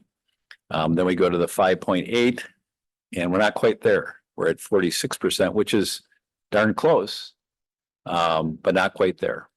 So that's where we landed with the potential operating referendum.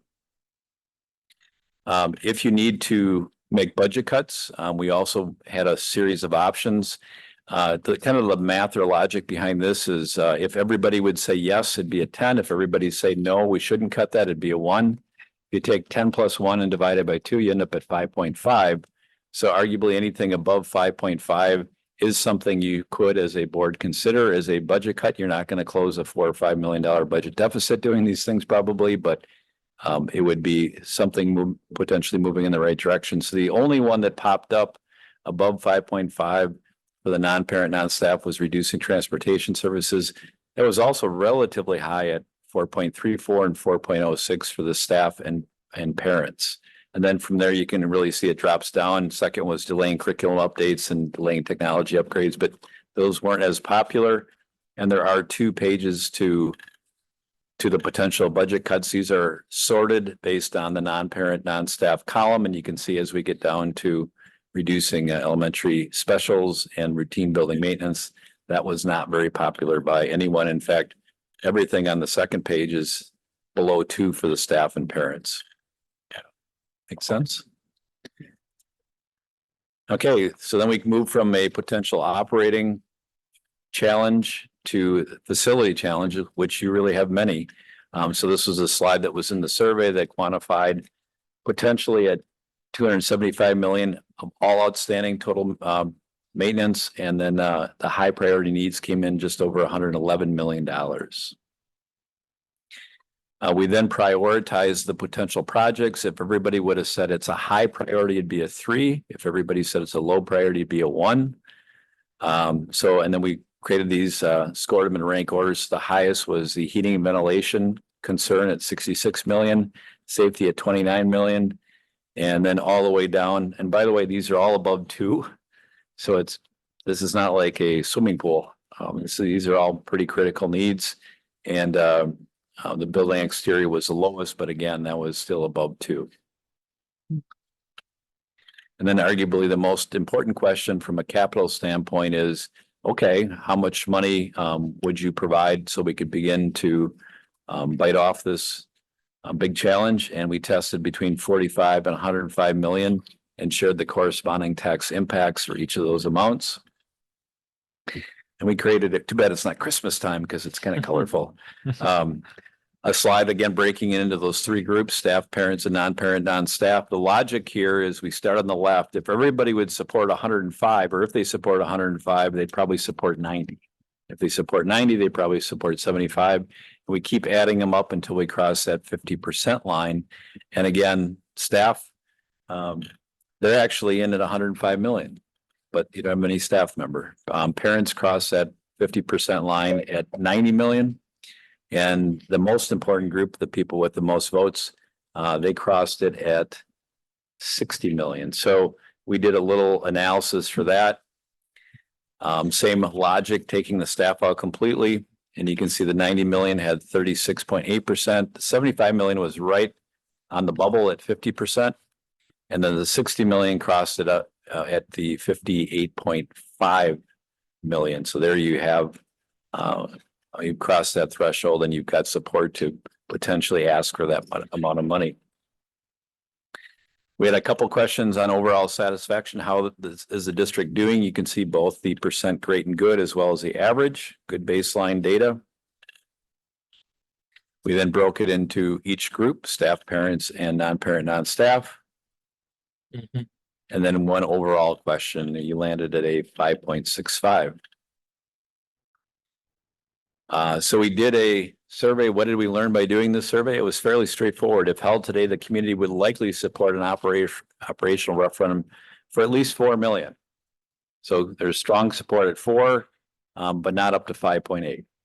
So do we know the exact amount? No, we didn't ask thresholds in between, but it's probably somewhere in between those 2 amounts. And by the way, these 2 things are kind of related because they're going to both represent a tax impact. So if you were to ask for more on the operating side, that will affect people's tax tolerance on the capital side.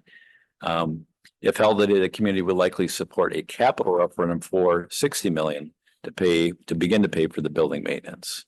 So that's what we learned in terms of tax tolerances. So questions on that?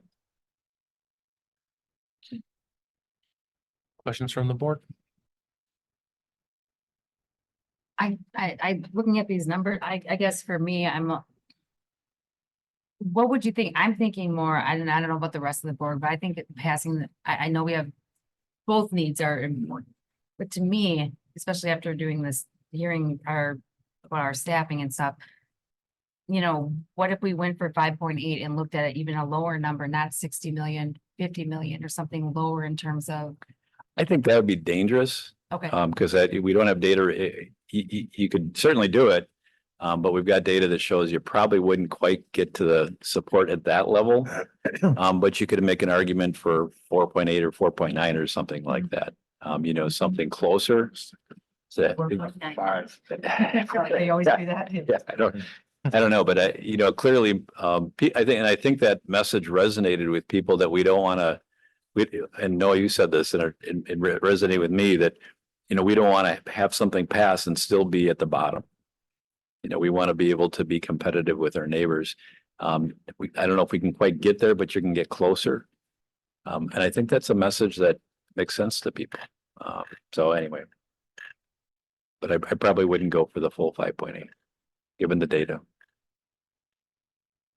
And I think too, Carolyn, Bill and myself had a couple conversations about like previous surveys and things like that. I think it's important to know, like, to the work that Bill's team has done too. In the last time we did this with them in 17, from the consolidation effort, the high school, right? That survey came back and they were off by 1% of the actual vote, even with the board lowering the amount, right, in response to that. So I do think it's important that, like, this is one of the first times in my experience with the community that non-parents, residents are supporting something in both areas, which I think is just a testament to the messaging we've all been doing as a group, that like there's needs and we have needs and we want to communicate those issues that are going on in schools across the country and for sure here. So yeah, now to what extent, I think that's a conversation. So yeah. My problem with this is this went out before everybody's home was reassessed. And I haven't talked to anybody whose house went up less than 60,000. And even though that doesn't mean equal, that's how people think. Yeah. Oh, you want this now after you've already raised my taxes because my house was increased? So like, are these numbers going to be true? Does that skew it? Yeah. We don't have time to put another That doesn't survey out. Yeah, that doesn't help, right? But that's what worries me. Yeah. Yeah. And I don't have a solution, so I shouldn't even be talking. Yeah. No, it's a good. Well, I think you're right, Jeff. Yeah. About. Yeah. I think, Wait. honestly, oh, sorry. Jane?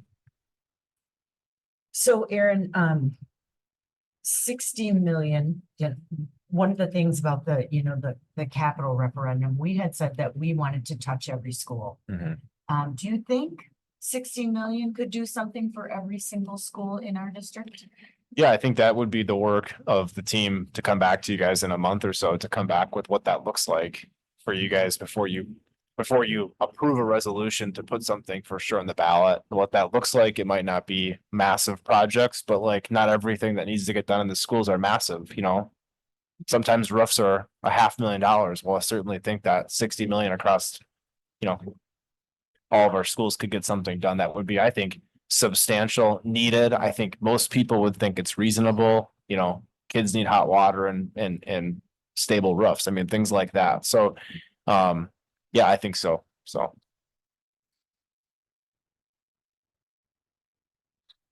Sorry.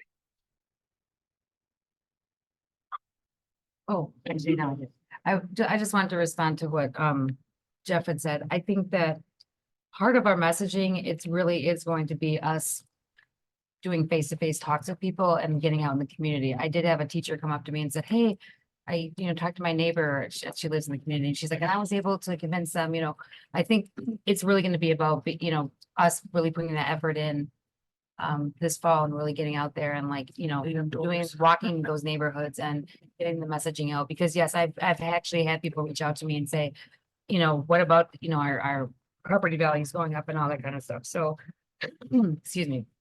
I know that's, it's not a whole solution, but it's something that I think we definitely need to focus on. I'll say this in our city schools meetings, that's been one of the discussions is this appraisal of properties and Mayor Devine has committed to assisting us with the messaging and also he and I are going to kind of go on a speaker circuit of sorts. So we're going to have some appearances where we're going to go to some popular places and kind of hold court a bit. So be looking for those kind of things in the summertime that will kick off our efforts for the fall. The fall will be a lot of knocking on doors, a lot of ringing doorbells, and just a lot of face to face with constituents. But that's the plan for the summertime. But I agree with you 100%. Do we have anything, any statistics or anything put together to show how this reassessment could possibly affect your taxes, but not in the way you're thinking of it? Because if we have something like that put together, a perfect way to get a lot of that out would be at West Allis a la carte.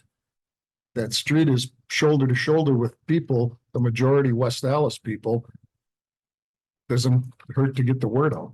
So we do have sort of a tutorial prepared. I just think it takes a lot of time to sit down and deliver that message. But I agree with you. Part of the message at our referendum sessions has kind of been breaking that down. What does that mean and what does it look like? Because when you see that initial number, you're thinking, oh, my property value is going up. That's actually not the case. So there's a lot of education that has to happen with this because it has even something like a postcard with a few blurbs on it. right. So we can definitely get with that. That's one of the things that Mayor Devine and his team are going to help us with. Yeah, that's good to hear. Unfortunately, we really don't know where it's going to land right now. Right. Is that accurate, Aaron? Yeah, at this point, we don't know, but I mean, when we shared at the referendum sessions with people is that like preliminary information we have suggests that the floor is going to be around 50-ish% of an assessment increase. So you're the people, if they got a $60,000 increase, well, what's the percent increase? Right. And if it's around 50, that might be an aggregate of like no change. And then that becomes the zero. So you're at 60, well, you might see, 6 or 7%, but you got to build off there, not from 0 to 50. You know what I mean? So that's been what we're trying to at least educate people how it works. Now that number is what we're hoping to get soon, because that's really going to be where you can sit down for 2 minutes and be like, this is the number. What'd yours go up? No, pull it out. And then it's like, no, then you can deter those narratives from taking place. I had a gentleman to reach out to me. He attended the referendum session at West Milwaukee, and Aaron and I had coffee with him. And when Aaron broke down the actual percentage, he said, hey, looks like you're actually, you're not going to have a change at all. Like it's not increasing like you thought. Yeah. You should have saw his temperature. He said, oh, really? Oh, like his mood just changed. Mm-hmm. He just didn't know because he was. I hope he told to all his friends. Yeah, he said he's going to help us pass the message. But it's a lot of educating, right? That has to happen. Unfortunately, that we're committed to doing it though. Joe.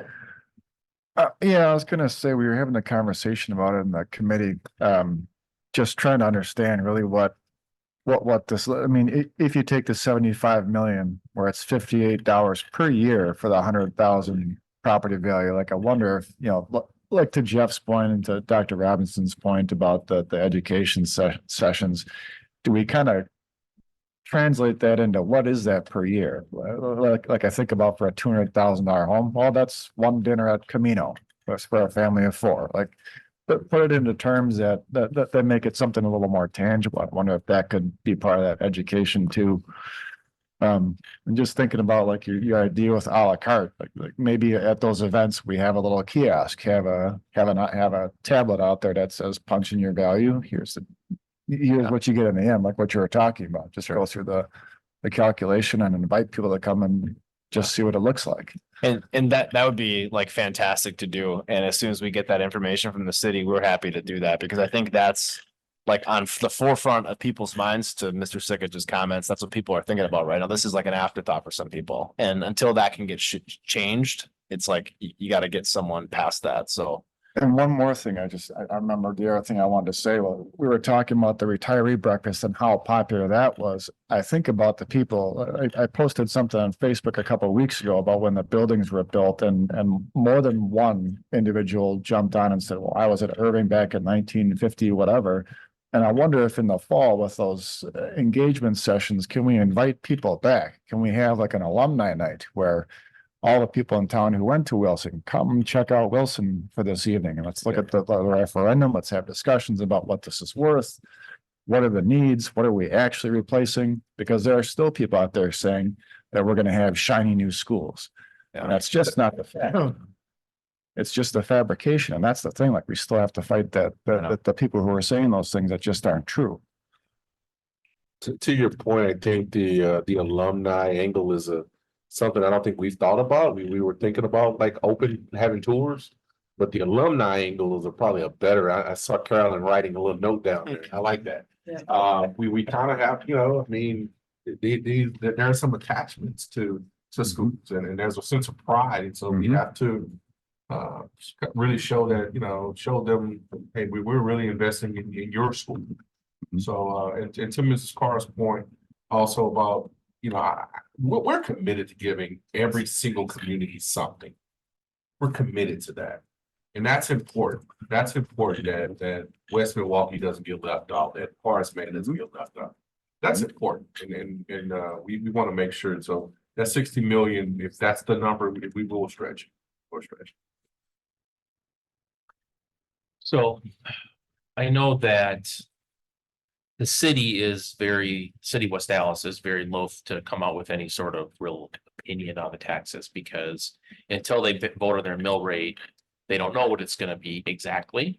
Mayor Devine has said that the average is between 57 and 58% increase for assessments. So that's the average in the city of West Dallas.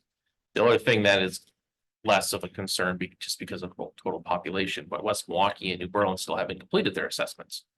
So those are still unknown numbers about what they're going to be. So obviously, City of West Dallas is our largest constituency at this point.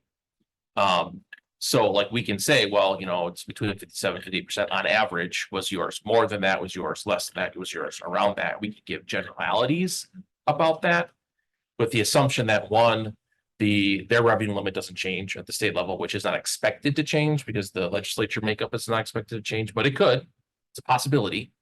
And the second thing is what the mill rate actually is, which is based on what their final assessed value is and what the Common Council decides their mill rate is going to be. Now, obviously, the Common Council is not going to then say, oh, we're going to raise everyone's mill rate by 10% because we can. It's based on what their budget is and what the total amount is in the city. And so that unfortunately leaves some uncertain situations that will go beyond the November election. They will not have that information to people before November 5th. That's just a fact.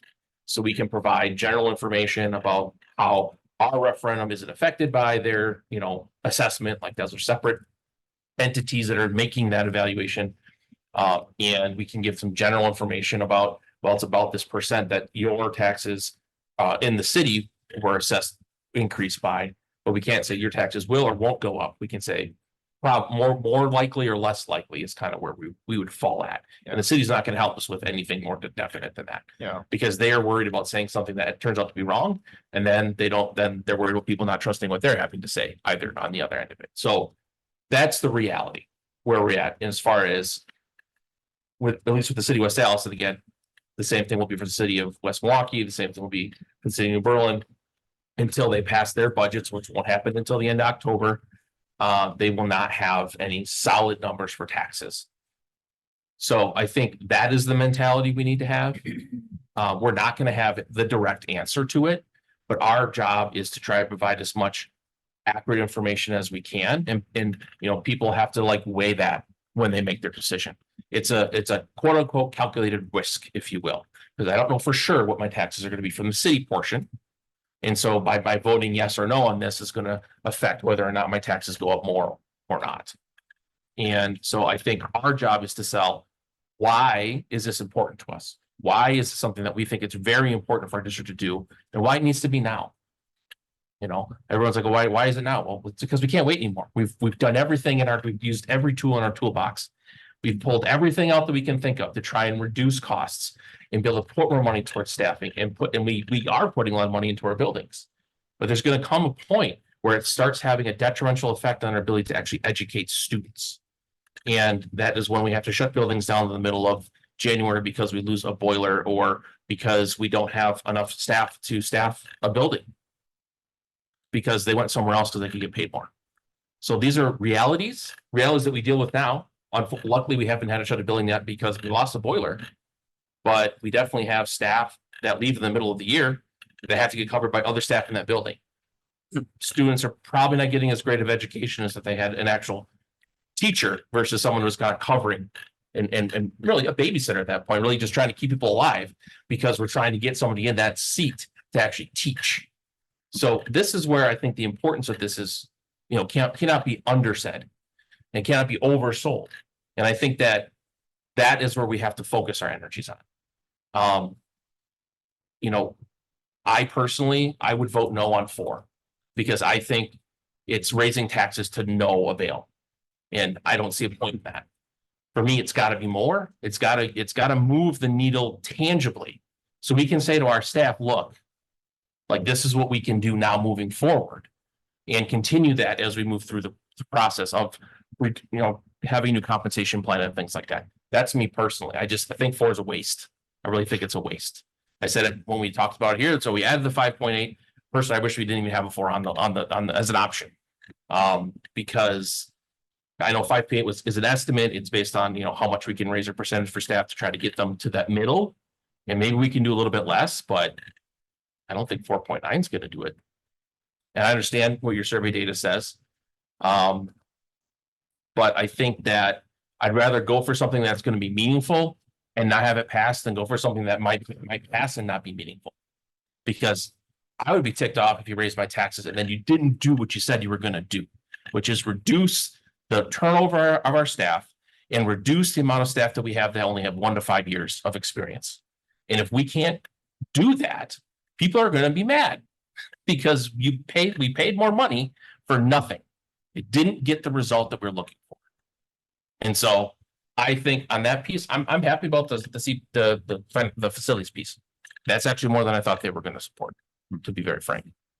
And so, you know, what we can do with that, I think we should look at it and try to be creative. I'm big on air conditioning because I think it's a morale boost. I think it could do all the things we want it to do, but let's see what the team comes up with as far as where that 60 million can be spread out and what we could do with it.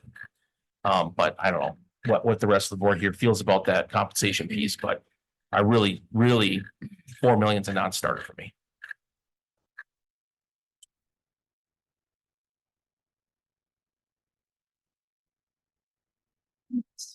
On that, I'm with Noah on this one. I think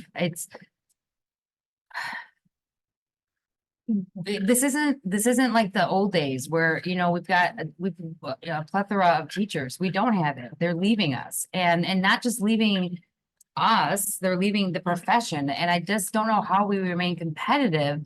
You know, I'm just saying, you know, I be honest, I just had this thought in my head. I was like, man, my kid's got 7 more years I have in this district. I'm like, can we hold on to some good staff until she's at least out of here? Because at this point, it's dismal when you look at these numbers. And so to me, I just, you know, yeah, we need boilers fixed and all that. And I know that's really important.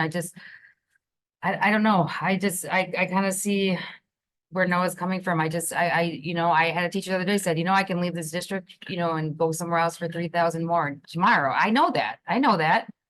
So what makes you stay here, you know, but we're not gonna be able to continue to build on that, right? You know, standard of living has gone up, costs have gone up, and it's, you know, it's again, it's not the days where you can be like, hey, do it for the kids, because guess what? I know teachers, they gotta be able to feed themselves. So that's my concern is similar to what Mr. Lee said, is that are we moving the needle enough to do what we need to do to stay staffed and provide our kids with, you know, the education they deserve. So, think about. Is there more to the presentation? Or do you want more discussion on this? Like, Yeah. I don't want to get too far down a road if you have more to say. Sure. Yeah, at this point, we were gonna pause to let you guys kind of hash out what the board was thinking at this point. Carolyn and I have a couple other things to talk about, more of like, now what? Now, next steps, communication pieces. And whenever the board feels comfortable, at least, I guess with the conversation, we can move on. So that was kind of the point of this piece, though. One thing I'd request is if, Mr. Lee and I'd spoken before about trying to put together some kind of a summary of everything that we've done in just the last couple of years to stretch dollars, because you touched on it a bit with the OPEB stuff, the CDs came up. I think we'd spoken about the meters and the kitchens recently. Closing schools. But right. And just kind of putting together, again, just a one pager. And then we can just. Yeah, that's good. Drop it from a helicopter, like drop 1 million of them. I don't know, something to get it out there. This is what we're actually doing. Sure. I think that would be good. Because what I usually like to do is, like, when I'm posting something online, is I'll say, this is what we did. Here's the date of that meeting. And I'll even throw a link on there. Go back and watch it. It starts at 37 minutes and 50 seconds. This happened. This is what we talked about. This is what we did. Because unless we're doing that and providing those really, really easy buttons to get that information, it seems like it just doesn't get out there. Like, nobody reads it. They don't look at it. Yeah.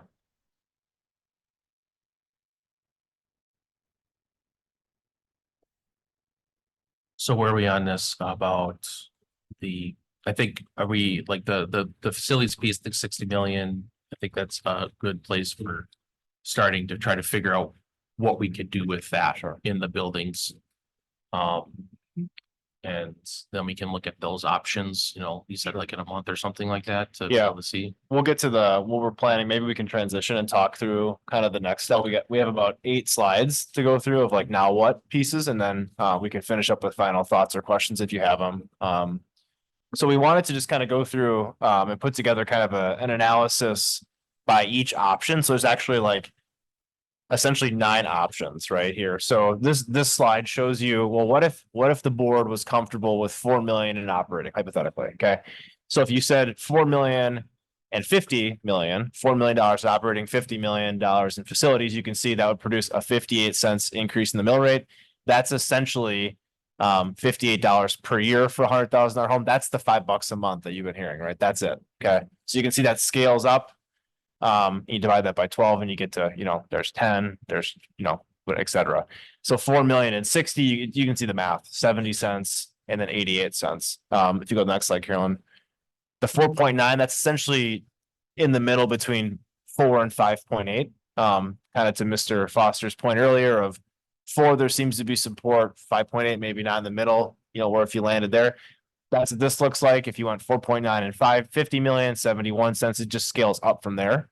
Then the last slide is the 5.8. This is just maybe helpful as you guys continued your deliberations and considering kind of the tax impact. This is by year. And you can divide those amounts based on your home value by 12 to get a monthly amount based upon what you feel might be most appropriate given the community survey data. So with that, I'll turn over to Carolyn to talk about kind of like now what next steps on communication and getting to some of the pieces that Amy mentioned before about knocking on doors and things like that. So yeah, so just wanted to highlight some of the ongoing communication. So I broke it into 2 categories. So when I say direct communication, there's some level of like guarantee. So when we send out a school messenger, we share out the newsletter, I know it's reaching people's inboxes. Similar to events, I know, like, I can go up to someone and hand them a 1-pager and engage in a conversation with them. So those communications and those events are really ongoing. And when I say events, it's throughout the district. So yes, it's in our buildings, but also in our communities as well. And then indirect communication, it's more the individual needs to seek that information out. Either they're scrolling, they're browsing the internet. I have the referendum toolkits up there because those are present and visible in most of our buildings. So someone will need to go up and take one of the 1-pagers. We have our website. We have our social media engagement, and then I have flyers or visuals. We've been using a lot of one pagers, but as we continue in this work, we will be varying that based on where the visual is going. So it could be a postcard, it could be more of a like a brochure size flyer. It'll just depend on where it's going. So those are ongoing. And then I broke it down into month by month. Now, this is not a comprehensive outlook on all of our next steps. This is really just highlighting some of the commitments that we currently have. And I apologize, it is hard to read. It's not linked to the presentation. It's not linked in the presentation. I think it was a separate one. Is that right, Suzette? Yeah, there's two, though we had access to the school perceptions, but Okay, not this. Okay. we can check that out. Yeah. So like I said, it's not comprehensive, and we will adjust as we seek out opportunities or as people reach out to us. So just to highlight some, in May, we had our referendum sessions, we had our teacher appreciation video, our school board teacher appreciation video, our faces. We're currently in the school board workshop, and then we also have an invest in our teachers social media ad, as well as a Why I Stay video in June. So we'll be at West Allis a la carte. We have graduations, which are well-attended events where we can certainly spread the word. An article will be going out in the West Milwaukee newsletter, as well as in other faces. And then you'll see in June and July, we have tentative board meeting where we would like to present on the facilities project. So that is something we're working on, is identifying the priorities at each building, and then the cost of those projects, so that when it's time to go, we know where this money is going to be allocated and how it's going to be used. And then we also have a What I Love video that will release in July. When we move to August, September, October, November, this is really when we have to build momentum. So these first 3 months is really continuing to spread awareness, spread information, because we don't know what those ballot questions will be yet. So we're still trying to get that engagement. So in August, we'll start off with some more postcards for some referendum sessions. We have an additional social media ad. Ideally, we'll have a resolution for the ballot questions. And then we have open houses, back to school bash, which again are really well-attended events where we have a strong reach.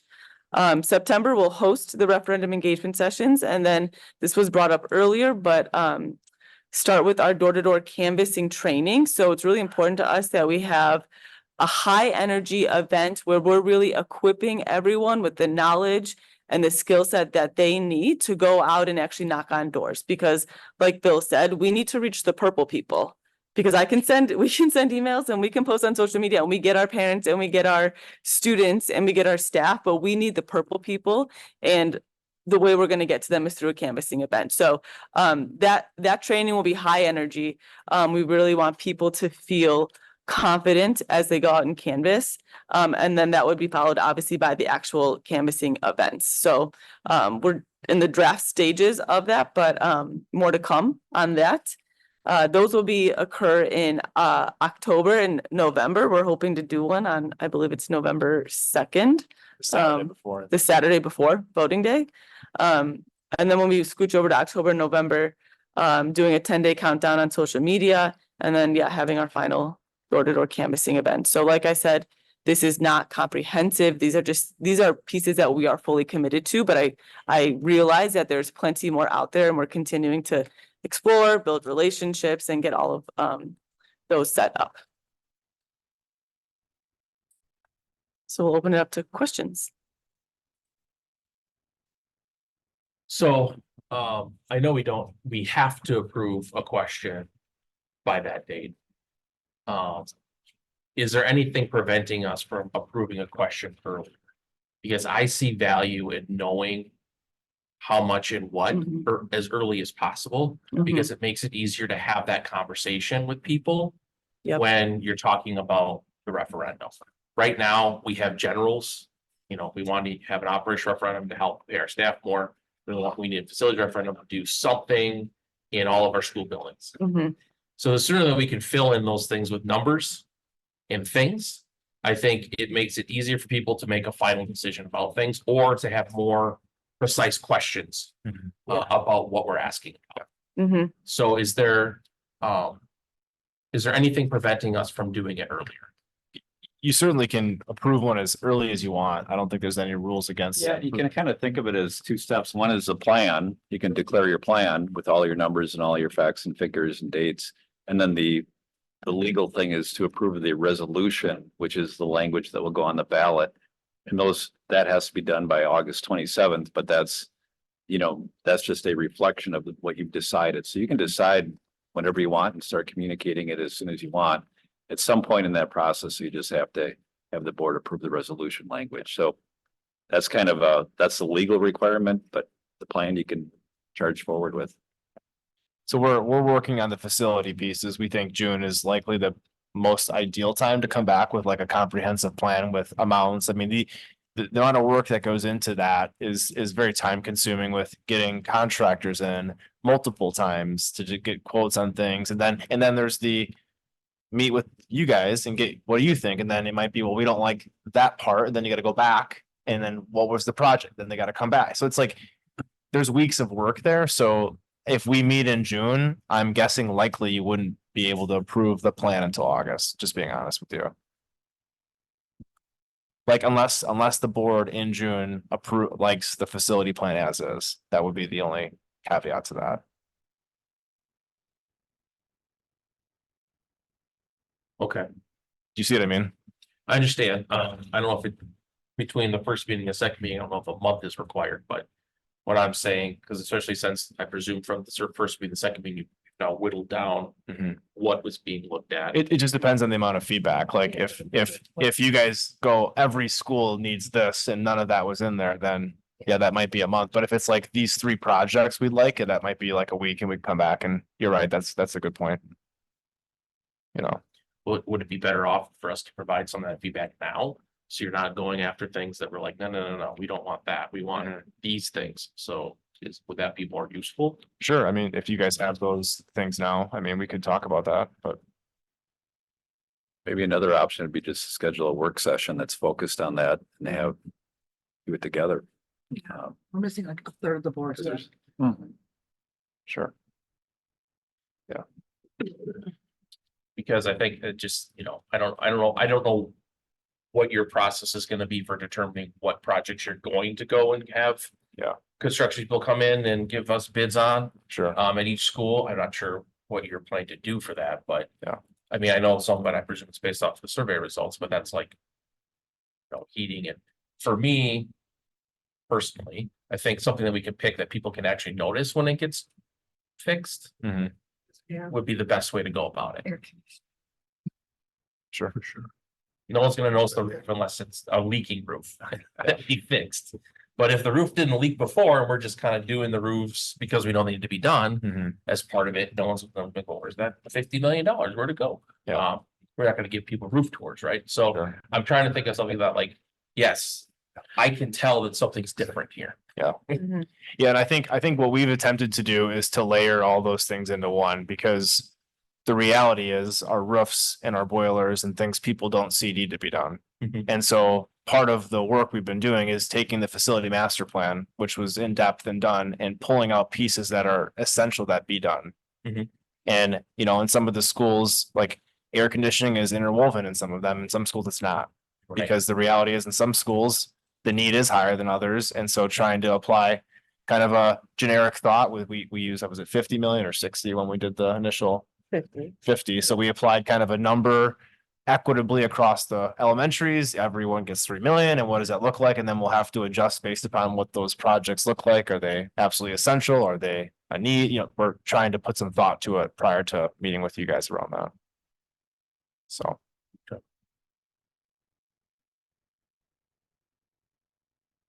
Other thoughts from the board? I'll just comment that I know that the timeline, we would like to kind of have more of a definitive plan to the community. So if we could shoot for mid to late July to come with sort of to say this is where we want to decide what our questions are, that could be sort of like a superficial deadline for us. I think that's reasonable to set that if we start right now working on what that's going to be. And then over that couple of months period, we can come back and forth. And then let's just say by the end of July, we kind of set something in place. because August is going to be crucial. It would be ideal to really be ready to rock and roll once that back to school bash. This is the amount, like, we will have it done by then, I know. By law, we have to have it done. Sure. But that doesn't mean we'll have a plan to get that out by then, because of those dates will be tight if we wait too long. Yeah. So that's kind of what I'm thinking, that the earlier the better.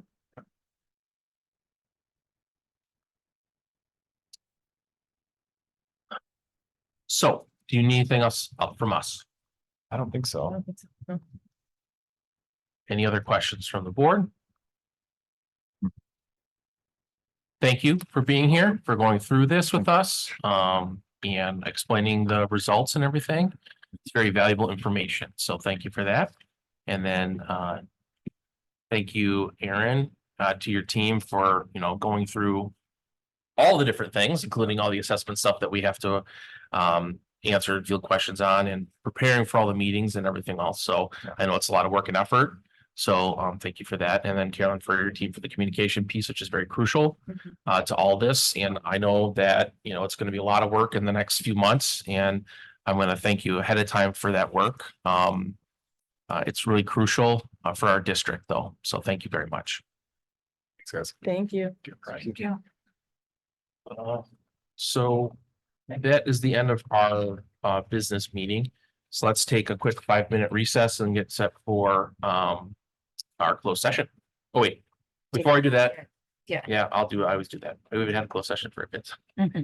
So I look for a motion in a second to convene an executive session pursuant to Wisconsin State Statutes 19.85, Parent 1, Parent D, and Parent F, to review written evaluations of school safety drills as required under 2017 Wisconsin Act 143, and to consider a student disciplinary expulsion order, which if discussed in public would likely to have a substantial adverse effect upon the reputation of the student involved. So move. Second. Move to second, roll call, please. Mrs. Lee is excused. Mrs. Kaiser. Yes. Mr. Sickich. Yes. Mr. Burns is excused. Mrs. Carr. Yes. Mr. Keller is excused. Mr. Becker. Yes. Ms. Deal. Yes. President Lee. Yes, right. Now we'll take a 5-minute recess.